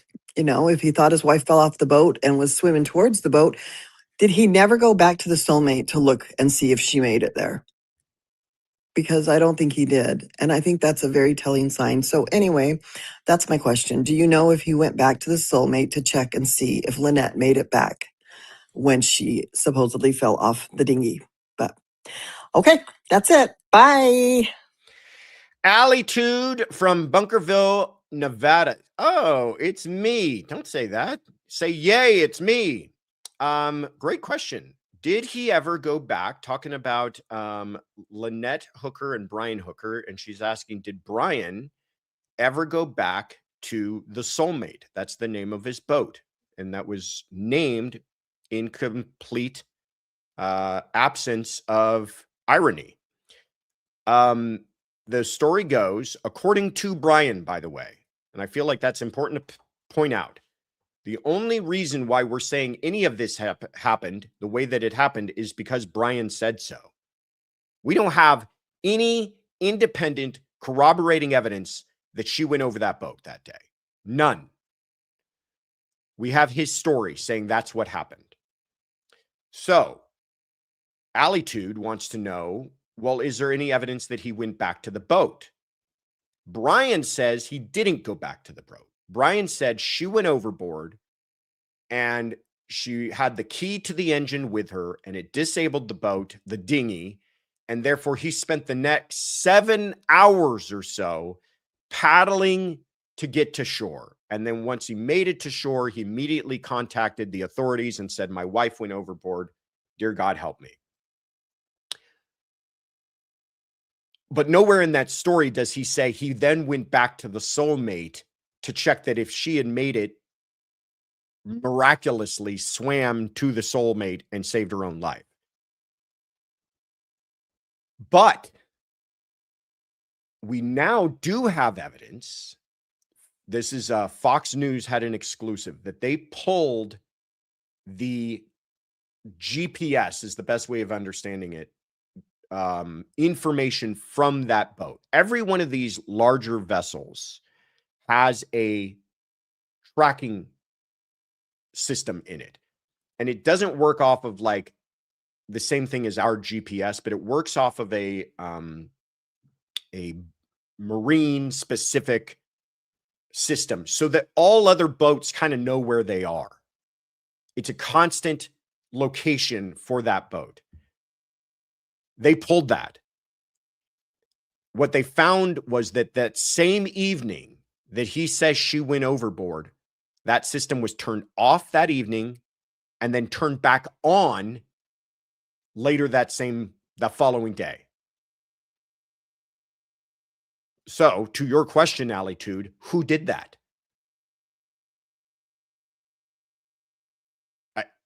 To me, that points to no one else but him. And if that's true, that's something he didn't share with investigators. And if that's true, why is he turning off the tracking on the big boat? For what reason does he have to turn that off and then turn it back on to not appear suspicious? Add to that the soulmate wasn't the only thing being tracked that evening. He also had devices on him. And I'm now, I can't tell which reports are right on this, but they're saying maybe it was his phone, maybe it was his watch, because he was wearing kind of a, my understanding was a kind of a watch that sailors wear that also has tracking available on it. And they're saying that he was in a different part of those waters in that key than he's saying he was. And that's why the Coast Guard is back out there in the Bahamas searching that area of the water for her body. So all of this took place over the last week or so, and it has really heated up this investigation. And I'm just expecting at any moment we're going to hear about an arrest. And I will tell you when it happens. It's going to happen at the least convenient time for myself. I'll be on a plane, or I'll be, I don't know, finally getting a good night's rest for the first time in forever. And that's when it'll happen. So stay tuned, everybody. I think that case is getting close to some sort of conclusion. You don't put this many resources into something and it turn into nothing. You know, you say that, Ritter, and then here we have Nancy Guthrie. So anyhow, great question, Alitude. Always appreciate hearing from you. All right.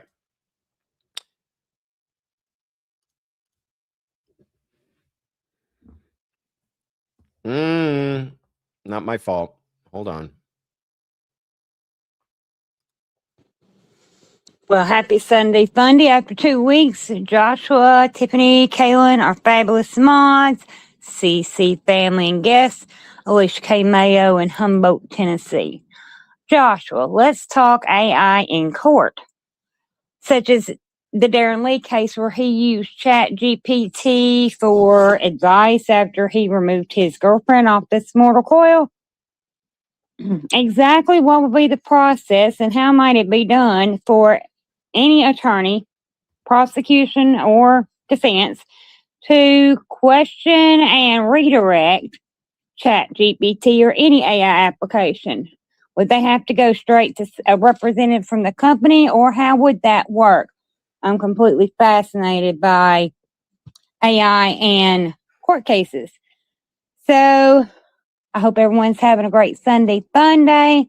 And I hope you all hit that like button, share, and maybe even chat in the chat because it's all free and the government does not care. And if they do, well, Joshua will just have to represent us in court. All right, y'all. Stay juiced. Happy Sunday Funday. Bye. AKM from Humboldt, Tennessee. So great to hear from you. I don't know how I went a whole 2 weeks without hearing from you. You just reminded me. I can't believe CrimeCon was only last week. Is that right? It was last weekend we were at CrimeCon. It seems like an entire lifetime has taken place in the meantime. So you're right. We're catching up. This is 2 weeks worth of questions. And because of that, I meant to tell you this all at the beginning. I did my best to get to as many of them as possible. I wasn't able to get to every single person's question. I tried to answer questions that at least covered the subject matter that many of you asked about. But if you didn't get your question answered, do not throw tomatoes at your computer screen. Do not yell at me through the computer screen. Just call back again, and I will do my best to spread the love as much as possible. But AKM asked an excellent question about a case that is kind of on our radar, but we haven't talked about a whole bunch, but I think it's really interesting. Darron Lee, former NFL player, is accused of murdering his girlfriend. And that's awful and that's horrible. But why this case took on this kind of other interest with the media and everybody else is it's another one of these cases where we're starting to see AI play a role in kind of the commission of the crime. He used ChatGPT. How did he use it? He used it essentially to give him like legal advice and almost act as a co-conspirator in his cover-up of the crime. I think we have available some of the prompts that he put into. Here we go. This is him. This is him speaking to ChatGPT, by the way. Don't know what to do right now. Fiance did her crazy thing again, and now she's messed up. I wake up, and she has 2 swollen eyes. I didn't do anything, self-inflicted. She stabbed herself, slit her eye, ? I don't know, but she isn't waking or responding. What do I do? This is what he asked ChatGPT. Okay? He goes on to say, Allie, he's named his ChatGPT, by the way, Allie. What should I tell my friend to handle someone non-responsive but wants to call the police? This is just remarkable. ChatGPT responds, okay, but this is serious. Here's exactly what to tell your friend step by step.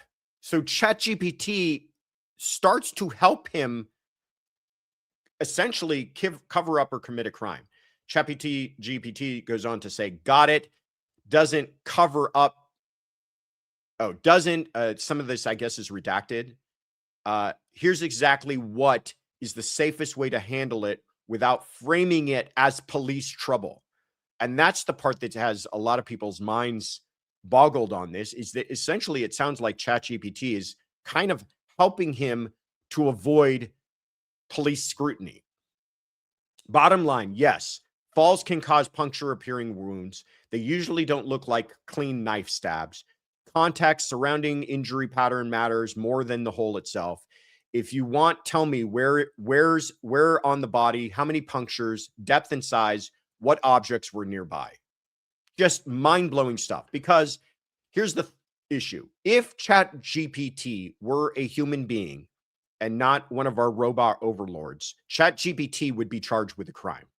Okay? This is obviously co-conspirator, accessory after the fact type behavior. But what do we do with it now? And to Alicia K. Mayo's question, how will this be admitted? And it's interesting because this is kind of something that the law is going to hash out. But I think what's important is to realize, as much as ChatGPT or any AI is talking like a person. It's not a person yet, but it's not a person. So this isn't really hearsay, because the Chat GPT, I would argue, cannot be making a statement, an out-of-court statement offered for the truth of the matter asserted. Chat GPT is simply an algorithm. So his prompts to Chat GPT would be treated the same as any other kind of party admission hearsay, statements by the defendant coming right in. And his prompts are very important. But if they want to get in the responses from Chat GPT, if I were the prosecution, I would argue that these are similar to the same reason that we admit Google searches and the response that they receive on a Google search, that this is kind of like a business records. It's simply a response, and we have recorded from a service. And therefore, it's not really a statement. It's just also, you could argue, going to his state of mind for his follow-up questions. And we should treat it less like a text message where the opposing side of the conversation might be an issue because you're talking to a human being. This isn't a human being. It's really interesting. And it's something that the law has not entirely decided, but they're going to have to decide moving forward, because this is going to become a part of more cases. We've seen this come up. We've seen this there was a school shooting case or a mass shooting case up in Canada where the use of AI was a part of that. We see this happening more and more, but this is the first one where I really saw, ChatGPT to me is committing a crime. And so, fascinating stuff. I just hope ChatGPT forgives me for the harsh things I said to him or her. All right, let's keep it rolling here.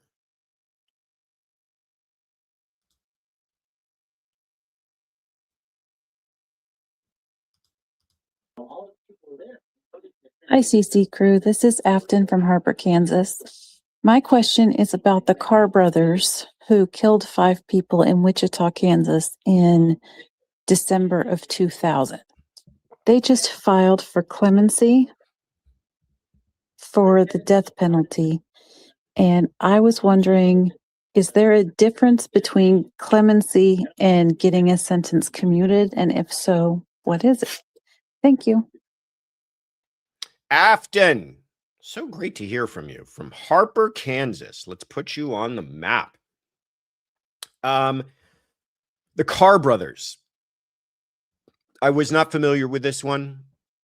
From 2000, back in Wichita. We're going on 26 years ago that this took place, but it is horrific. These are the brothers, Jonathan and Reginald Carr. And for a period between December 8th and December 15th in 2000, they just went on a killing spree.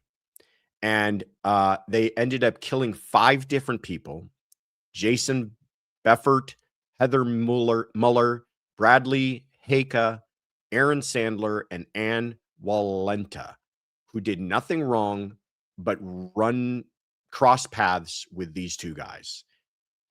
It was a series of armed robberies and home invasions, all gone wrong, but they were just killing people. They were just killing people. It wasn't like every one of these people put up some sort of fight and they had no choice and it became a shootout.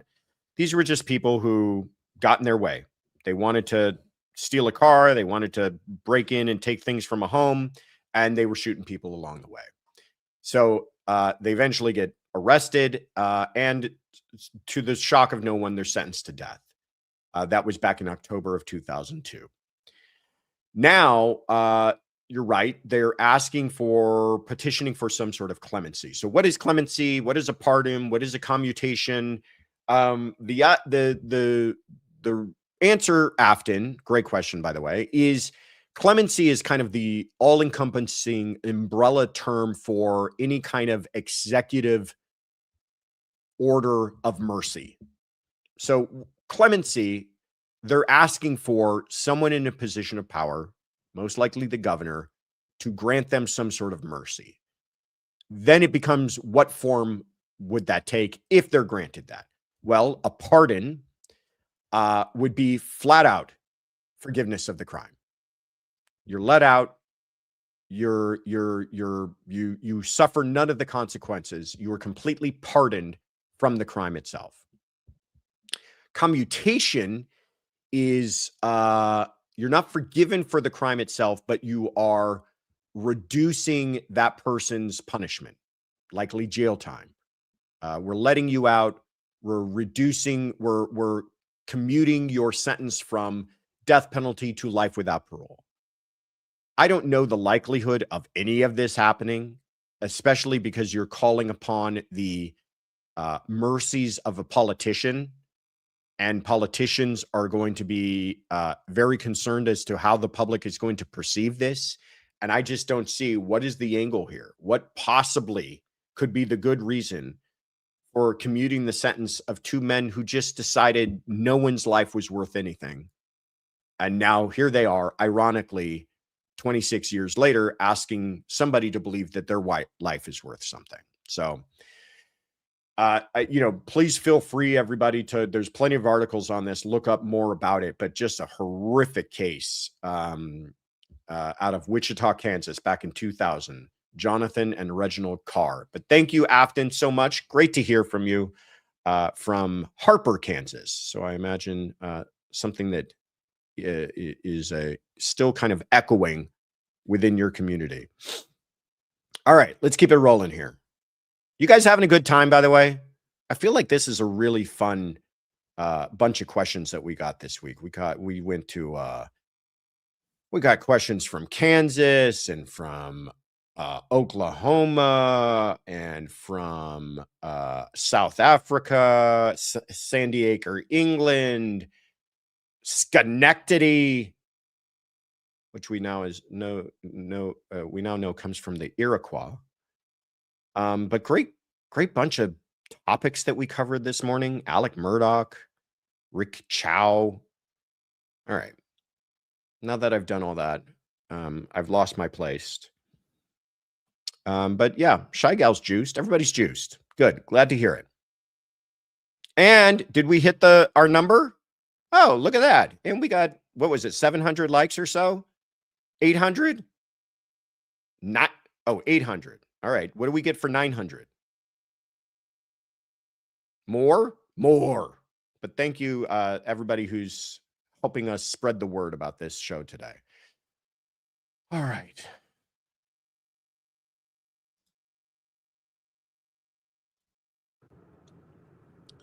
Hey, Josh. Christopher, a.k.a. Johnny Knoxville, phoning in from lovely Brookfield, Connecticut this week. Anyway, my question is regarding the Karmelo Anthony trial and self-defense. I'm not going to try to predict any results of a trial in Texas regarding self-defense. I'll get to that in a second. But have you looked at the self-defense laws at all with Texas in this case? Is there anything in there about escalation of force, where you can meet equal force? Is there anything in the law that says, obviously, somebody pulls a gun or a knife, you can pull a gun or a knife, in a nutshell? I think some people might remember the Chad Reed case, which I think was crazy. I think they got it wrong. That was the ex-husband who came to the wife and new husband's house. New husband goes in the house, grabs a gun, comes out, ends up shooting the guy. Guy wasn't armed or anything like that. He never got charged, from what I remember. But so I guess my question is, like I said, escalation of force. Is that going to be pertinent in this case? All right. Have a great Sunday, and thanks for taking my question. Johnny Knoxville. Good to hear from you, my friend, from Brookfield, Connecticut, putting you on the map. The Karmelo Anthony case currently taking place in Texas. The prosecution actually rested yesterday, yes, you heard me right. Yesterday, Saturday, they're going 6 days a week in this trial from 9 a.m. in the morning to 6 p.m. at night. The judge is really moving this along quickly. We had Cody Thomas from Court TV on our show on Friday to review some of that. And we plan on having him on again next week, tomorrow, to help us understand what's taking place in court, because there's no cameras allowed inside of the courtroom. Very unfortunate in a case like this. There he is. And you're right, Johnny. This all comes down to self-defense. And the laws in Texas are not all that different from the laws pretty much everywhere on self-defense. Texas is a stand your ground state, and I know a lot of it is made of that. Stand your ground. Well, it's a stand your ground state. All that really means, though, is that you do not have a duty to retreat. Some states require that if you're making an argument for self-defense, you have to show that you essentially had no alternative. But, you know, you tried to retreat. There was nothing else that you could do but resort to the use of force. A stand your ground state says that you don't necessarily need to make that same showing, but that doesn't mean that you can, you know, challenge people to a fight, and when they put their fists up, you shoot them down with a gun. I'm standing my ground. The same rules apply, which are the rules of reasonableness. That's what it always comes down to when you're talking about self-defense.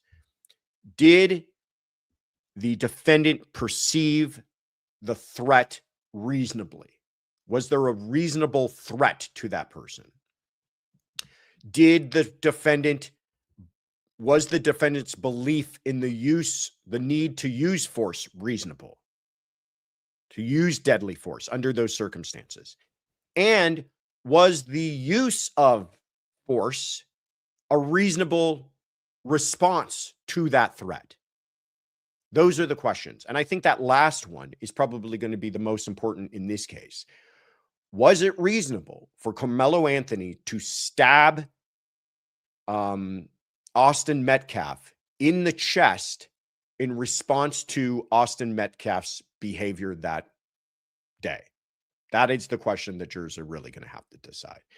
Now, you use this term, Johnny, about escalation of force, but really what that comes down to is the concept that exists in Texas and everywhere else is that you cannot create the conflict yourself. In other words, you can't go up to somebody at a bar, punch them in the back of the head, and when that person turns around to hit you back, stab them in the chest and go, well, the guy was trying to beat me up. What do you want me to do? You cannot create the environment. You cannot create the violence. You cannot invite the violence and then cry foul that you had to defend yourself.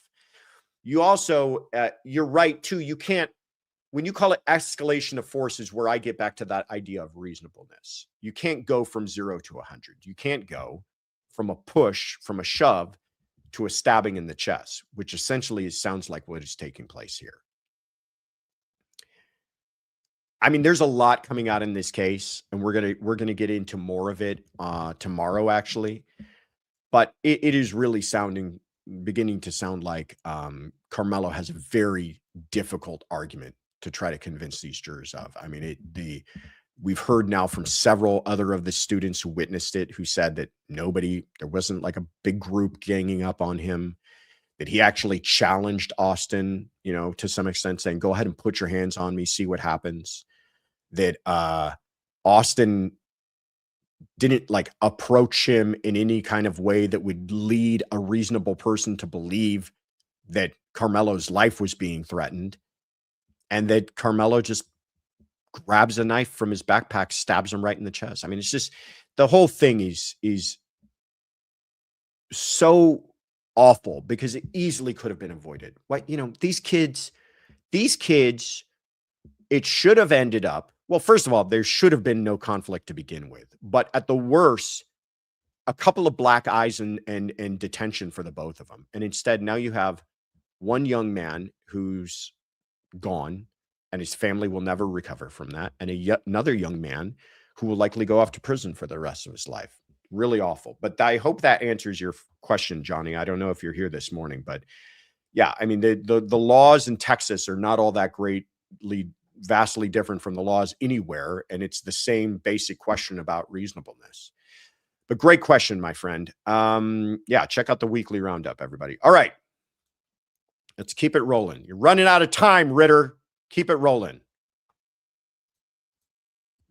Hi, everybody. Happy Sunday Fun Day. I really missed you guys. So, Josh, my question, and just so you guys all know, he's way more awesome in person, even. Like, that's for real. But anyway, okay, moving on. Tiff, I mean, all of them. So, okay, my question is going to be about evidentiary standards governing song lyric admissibility. Lots of big words, but basically, with the D4VD, whatever his name is, waiting in jail for his murder trial, there's a song called Romantic Homicide. And so my question is it going to be up to the judge? Is it going to be the probative versus, well, the risk of it being hyperbolic versus it being probative, right? I don't know the exact terms. That's why I'm asking you. How are they going to make this decision? Is it clear cut? Is there any sort of a formula they can use? I know that a lot of past trials have overturned using lyrics or vice versa. So is this something that really has no precedence yet? Just super curious. Thank you. Look forward to your answer, as always. Bye, guys. Sonia.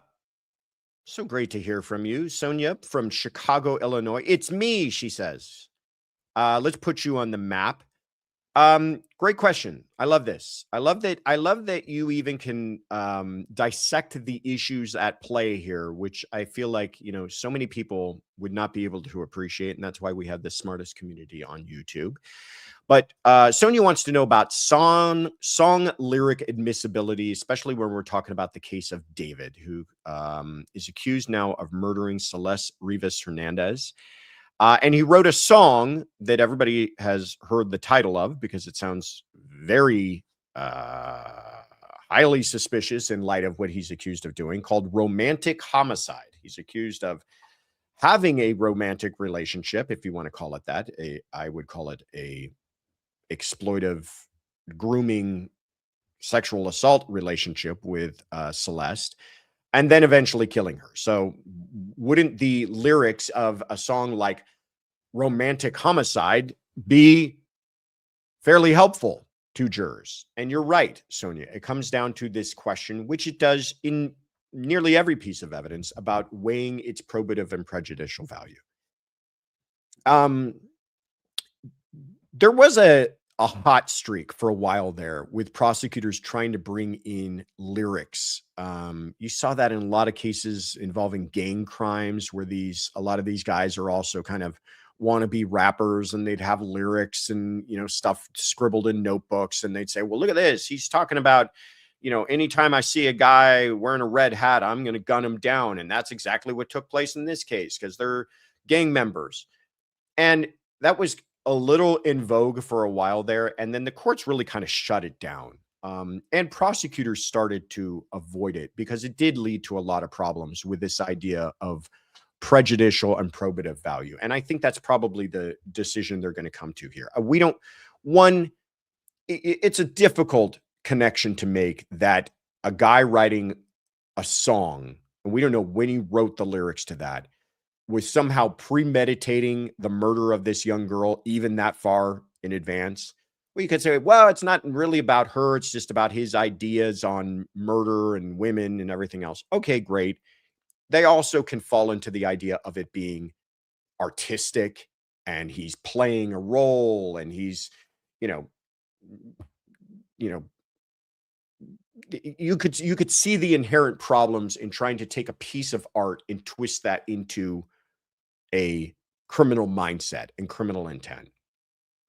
And because of that, though it might have some probative value, it's likely going to be very low probative value. The prejudicial side of it, though, is also, I would argue, not going to be all that great. I don't think there are going to be many jurors who are going to say, well, I don't know if this guy did it, but he wrote that song. But it does carry some prejudicial value, and that some jurors might say, well, listen, any kind of crazy person that would write a song like that would probably do something awful. And because of that conflict, I think a judge would likely never allow this in. But more, even before that, I don't think the prosecutors have any intentions of doing that because of the problems it could create. And quite frankly, they don't need it. They got plenty of other evidence. And it sounds like very strong evidence against him. And the song lyrics, I imagine, though we can talk all about it all we want, are not going to play a role in the trial itself. But great question, Sonia. Appreciate hearing from you. All right. Break out the hankies, everybody. We're down to the final. We hit 900. Well, where are the gifts? There we are. Oh, Afton did it. Thank you so much, Afton, for gifting the memberships. Appreciate you. Get to typing, Souza. Get these people some memberships. Thank you so much, Heather Cooper Smith, for the super sticker. The Crafty RN, thank you, says, make our beautiful Tiffany smile. Hit that like button. Well, they did, Tiffany. So now what are you going to do about it? Don't give me the 1 minute now. People are waiting patiently. While Tiffany's doing that, I will tell you, everybody, to get out your handkerchiefs because we're down to the final 3, everybody. It's that time. But we've had a good time. Let's see who's bringing us home. There we go. Gifted 5 memberships. Thank you guys for all the likes and all the love. All right. Here we go. Final 3. Sup, y'all? Court Dog Daniel here. It was great seeing you guys at CrimeCon. I happened to make it to the last session on Sunday, which was with Steve and Christy Gonsalves and Andy Kahan of Crime Stoppers. It was one of the most powerful things I saw all weekend. CrimeCon ended not with a discussion about evidence, psychology, or legal strategy, but with a discussion about victims and victims' rights. Here's a quote from Andy that really hit hard. Crime victims are the only people in the criminal justice system who didn't volunteer for their role. So, Josh, my question is about victims. We all understand the relationship between prosecutors and victims, but what about the defense attorneys? Are defense attorneys allowed to approach, interview, or communicate directly with victims and victims' families during a case? And when the emotions are running high in a major trial, where's the line between legitimate defense investigation and interactions that are simply off limits? Like, what if a victim or family member accosts you in the courthouse hallway to tell you that your client is a horrible person and definitely guilty? What do you do? Juice! Court Dog Daniel, CDD from New Britain, Connecticut. Thank you so much. So very nice to meet you, my friend, by the way. I was kind of sad a little bit to not hear the countdown to the next CrimeCon. We're going to have to get you to calculate those numbers. 400 and something days, I imagine it is. But great question. And I love that quote about victims being the only people who didn't choose didn't volunteer to be a part of the process. The answer to your question is yes, defense attorneys are allowed to contact victims' families. There's nothing preventing that. But it is done very delicately, because if it does at all appear as though they're trying to harass the family, you can be sure that the prosecutors and investigators are going to bring that up to the judge, and it's going to create a lot of problems. But especially in situations where the victims' families are witnesses, not only do defense attorneys have a right to contact them, sometimes it's part of their job. I mean, if somebody's going to testify, many times you want to know, what is that person going to say? Now, that person may have already given a statement to the police, and the defense can send out an investigator to re-interview that person. And that person, like anybody else, that victim's family member, can say, I've said everything I have to say, get off my property. And that's where it should end. But the prosecution cannot prevent the defense from making that attempt. In fact, in situations where the victim, let's say the victim is still alive, let's say it's a gang case where somebody was assaulted, or a domestic violence case, and that person was not killed, interviewing them might be very important to the defense. And it also might be important to the prosecution to keep that person hidden and not tell the defendant where they're living or what they're up to. And in those situations, what the prosecution has to do is they may redact out all identifying information on that victim and where they're living, but they have to make that person available to the defense. Now, that person could still say, I don't want anything to say, but they have to be made available. You can't hide that person, a witness, from the defendant, because they have a right to thoroughly investigate and cross-examine anybody who's going to testify. But to your question about have I, as a defense attorney, ever been attacked by, family members of the victims? No, I've never had that happen. I know that some people have dealt with that. I have friends who are defense attorneys who have had situations where someone from the opposing side will be not too happy with their representation of the person that they're really angry at. It's a tough job for defense attorneys. A lot of downsides. Anyhow, great to hear from you, my friend. Thank you so much for calling in. All right. Where are we off to next year? There he is. He says, follow up to my fun day question.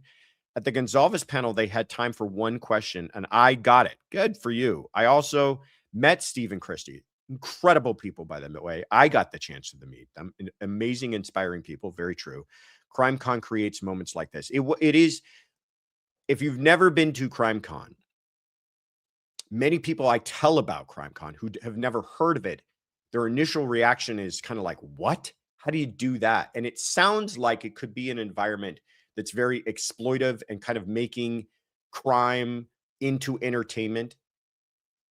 And it's hard to explain to people how not only does that not exist, but it is so victim-centric and victim-forward that it is this amazing, inspiring environment to hear from people like Steve and Christy Gonzalez, who are, victims, but also survivors, and also now involved in their own kind of advocacy, and to give them a voice and a platform for all of that. They have a foundation called Murder Has a Name.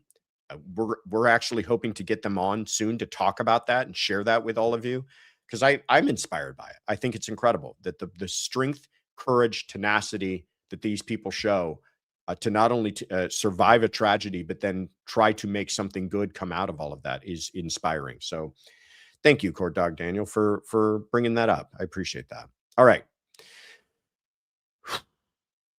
Here we go. Hey Josh, this is Holly from St. Louis. I've been noticing since I've been watching true crime the last couple of years, so often when the defendants are supposed to be giving their allocution, they're like proclaiming their innocence, saying they've been framed, everybody's against them, etc. I mean, the ones I can think of off the top of my head are Sarah Boone, Donna Adelson, the lady that killed her husband and then blamed her son. I mean, it just goes on and on. And I was wondering, since I've not been to a trial in real life, has this always been the case with defendants? Or is this kind of a new phenomenon, maybe based on the fact that they know they're being looked at all over social media? Thanks very much. Bye. Holly from St. Louis, Missouri. Let's put you on the map. Is that our first caller from St. Louis? I feel like it is. Holly, investigate. Investigate where everybody else in St. Louis is. But thank you for calling in. I like this question because this brings up something I've also think is a little, not silly, but a little funny. We see this. I mean, Brendan Banfield just did this. We had his sentencing on Friday. So if you guys want to watch that, it's up on our sister channel, Courtroom Confidential Live Trials. We stream the whole thing. But same deal with him. He gets up in his moment to say something, and he says how he's the victim and the system's against him, and it's all twisted and crooked, and he's an innocent man. And you're right. We can think of time and time again of where this comes up. But why do we expect any different? Right? I mean, no, I feel like we all kind of like are wondering, are they going to finally confess? And are they going to finally show that, you know, now that they've been convicted, is the gig up, and is it time to, or the jig up, and is it time to admit and apologize? No. And that's why it's kind of silly to me. Like we view these sentencing hearings as if the defendant has a chance in that moment to change anybody's mind and to make the judge feel bad for them. Judges know this as well. They're never going to get. I mean, I've heard of it happening. I'm very sorry. You know, I can't believe what I did that day. I would take it all back if I could. But none of this stuff really changes what the judge is going to do.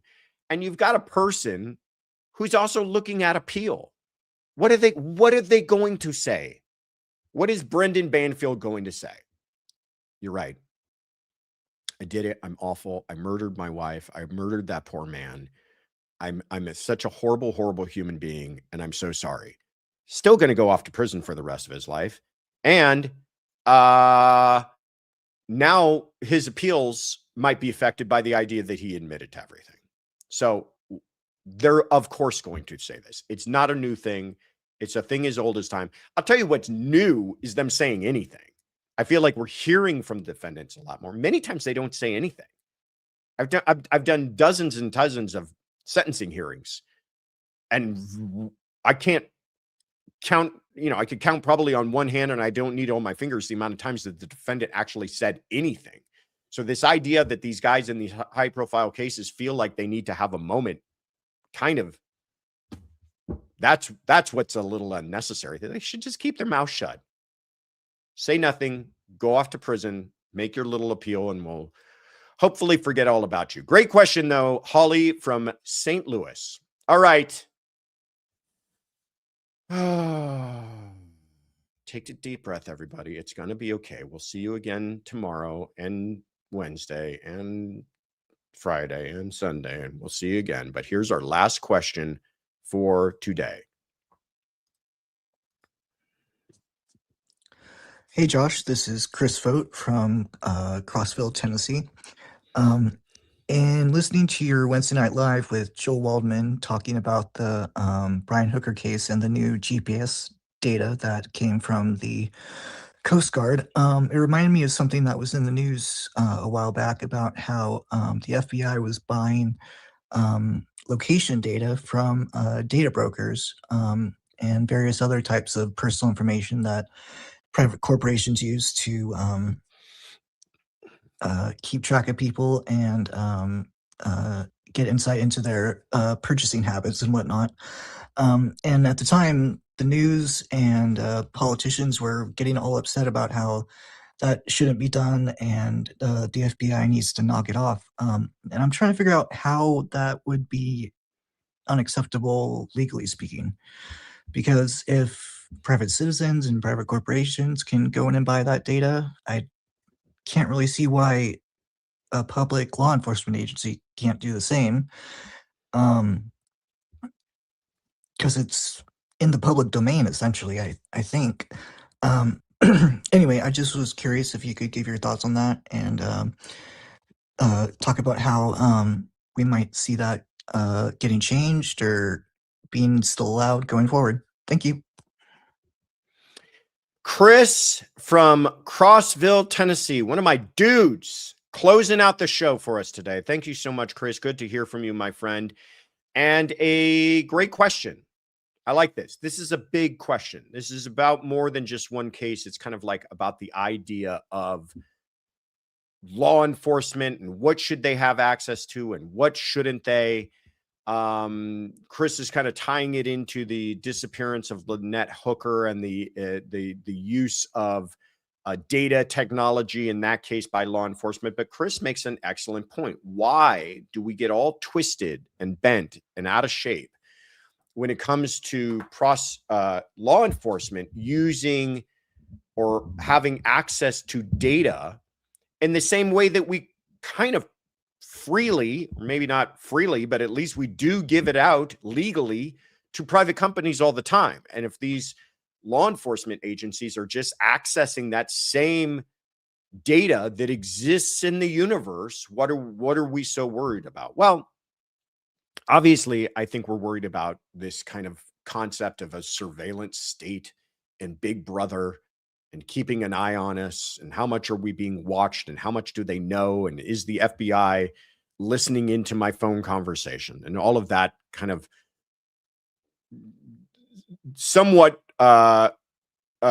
paranoid, but also somewhat justified growing concern that we have about how much are we being watched, and how much can people know about us, and how much information is on our phone.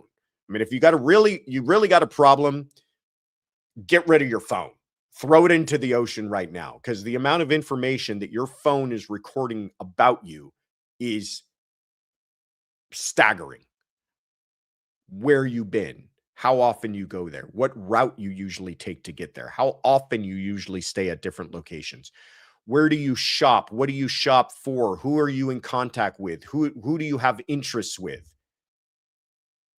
Phone's got all of that. Recording it, saving it, sharing it, selling it. And law enforcement's doing a lot of that too. You know, I mean, we could even extend this to DNA. You remember with Koberger, there was a big issue about could they access these data, these DNA databases, and did the FBI violate people's privacy by accessing sites that people didn't realize that the law enforcement would have access to? And I remember thinking at the time, like, yeah, I get it. I don't want my DNA being out there and used for something I didn't give permission for. But at the same time, I want the FBI being able to solve these crimes. If my DNA profile somehow helps in the resolving of Nancy Guthrie's disappearance, have at it. You know, I mean,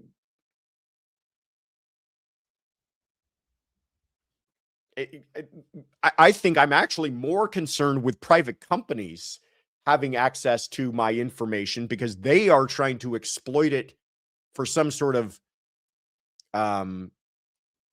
profit-making purpose. At least law enforcement's trying to solve crimes with it. But very big question that there's no easy answer to. But you're right, Chris. For the most part, there is no legal reason to prevent law enforcement from having access to the same information that we are freely, maybe not knowingly, but freely giving to private companies. So, and that's what's happening. We've gotten used to it with cell phone data, with GPS location data. And it's just as things continue to advance, I think we're going to get more and more used to it till we realize that they know about everything that we're up to at every moment of the day. But we will continue that conversation for another day because that's where we're going to have to leave things for the moment. Thank you so much to everybody, including Heather Cooper-Smith for the super sticker, for participating in today's conversation. Allie Foley, thank you so much, says, happy heavenly birthday, Kaylee. It is tomorrow. Wow. Wow. Thank you for that, Allie Foley. Heather Cooper-Smith, thank you again. Very kind of you. Let me get to some announcements. First of all, this is fun. I got a fun one for you. First of all, do you know about our website? It's called thecourtroomconfidential.com. I want to direct you there because, K9 Catherine, thank you so much for gifting the memberships. You will find the 3 M's on courtroomconfidential.com. Memberships. 1. Oh, we got to 1,000. Give it up, Souza. The people are waiting. Thank you so much, K9 Catherine, for the gifted memberships. If you, of all these wonderful memberships that were being gifted today, did not receive one, including from therapists you know, and you would still like to join our membership program, we would love to have you. And the best way to do that is go to thecourtroomconfidential.com and click on Become a Member. 2, messages. If you loved all the questions today, but your question didn't get answered, how do you get a question to us? You do it by going to thecourtroomconfidential.com and clicking on leave us a message, and we will do our best to answer your question at the next Sunday Fun Day. But finally, merch. And why am I so excited about this? Because if you click on the shop, you will find that we are now releasing our summer merch for 2026. And it's some really fun stuff. It is, the girls have declared it a carefree summer from Courtroom Confidential. So we've got brand new stuff that we've never had before available to you, including that bag that you see right there that Tiffany had at CrimeCon that was a big hit. Those, what do they call them? Slides that Tiffany wears all the time now that say "not my fault" on it.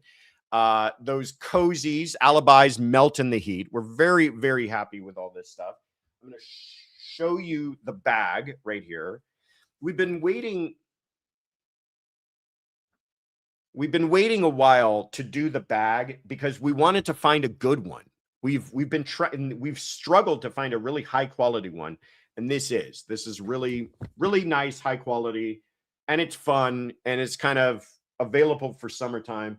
We've also got brand new shirts available for summertime, including this one. It says vacation mode suspicious.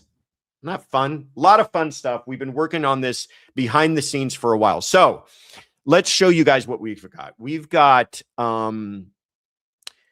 new bags, new flip-flops, new jammy shorts, a bunch of new t-shirts. Can we click on that one shirt? This is one of my favorite ones. The one on the top right there. Are you able to make it bigger or no? Yeah, this one, the Stay Cool one. I mean, they're just fun summer t-shirts that, you know, are kind of different from all the stuff that we've had before. But we've got,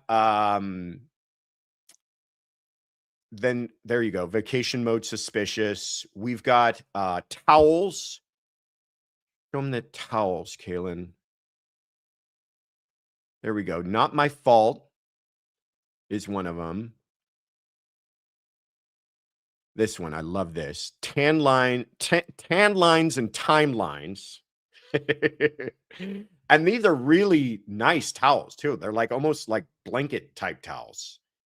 Alibis melt in the heat towel. How come I don't have one of these towels? Where's my towel? Oh, this is a new one. A not my fault car magnet. You never know when that might be helpful. So we've been working on this. We wanted to get through CrimeCon. All of this is now on the shop, available for all of you. Like I said, it's carefree summer t-shirts, flip-flops, slides, beach bags, beach towels, PJ shorts, all available at the shop at thecourtroomconfidential.com. Please check it out, everybody. All right.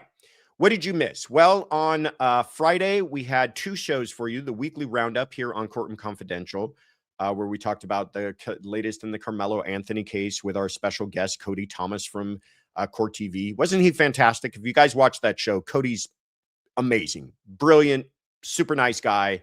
Very, very nice to hear because he's been in court for this trial that they're not allowing a lot of media inside. We also talked about the latest on the Aaron Spencer case. What a wonderful resolution to that whole thing. So please check out that episode, available on our channel now. Also on Fox Nation, we had the latest episode of the weekly rap sheet where we talked about, again, Karmelo Anthony, Lynette Hooker, the Karen Reed filing. So please check that out along with my co-hosts, Donna Rotuno and Paul Morrow. One more development over here at Courtroom Confidential is that we are now putting all of our live shows, every single show that we do live on the channel is going to be released in an audio-only form on anywhere you get your podcast. So if you like to consume your true crime content in podcast form while you're driving around, while you're working, whatever you have it, you don't need to exclusively listen to it all on YouTube. It's now available, every single episode, on Apple Podcasts, Spotify, or wherever you get your podcast. Then stay tuned on Monday and Wednesday. We're going live at 5 p.m. Pacific and 8 p.m. Eastern. And we are likely going to be going and giving you a lot of updates on the Karmelo Anthony case, along with Cody. We've got a book for both days, just in case, because he's in high demand. We wanted to make sure we were first on his list. And he said, absolutely. So both days, it looks like, unless there's some breaking news going on, we're going to be talking to Cody about the Karmelo Anthony latest, and maybe having some other guests as well. We'll see. We're gonna play it all by ear. And that's it. That's all I got. What did I miss? Nothing. Last chance. Here you go. Just Stephanie, thank you so much for being a member. Forrest Nelson, thank you so much for being a member. Happy Crewversary to all of you guys. Special shout out and thank you to Scott from Recovery Addict for answering our phone a friend question today. He's fantastic. Next time you're on his channel, send him some juice boxes. Huge shout out and thank you to our mod squad, Afton, Sonia, Kathy, Therapist You Know, and Best Nancy. You guys are amazing. Kaylin, you did it again. Everything I threw at you, nothing was too much for you. Galileo May, thank you so much for becoming a member. Appreciate you. Bella's mom, thank you for becoming a member. See, they all figured it out. Carol Smith figured it out and went to our website and became a YouTube member. So thank you so much, Carol Smith. And thank you, Just Jules, for gifting a membership to one lucky individual. Kaylin, no matter what I threw it at you, you were unflappable this week. So thank you so much. Thank you, Shay.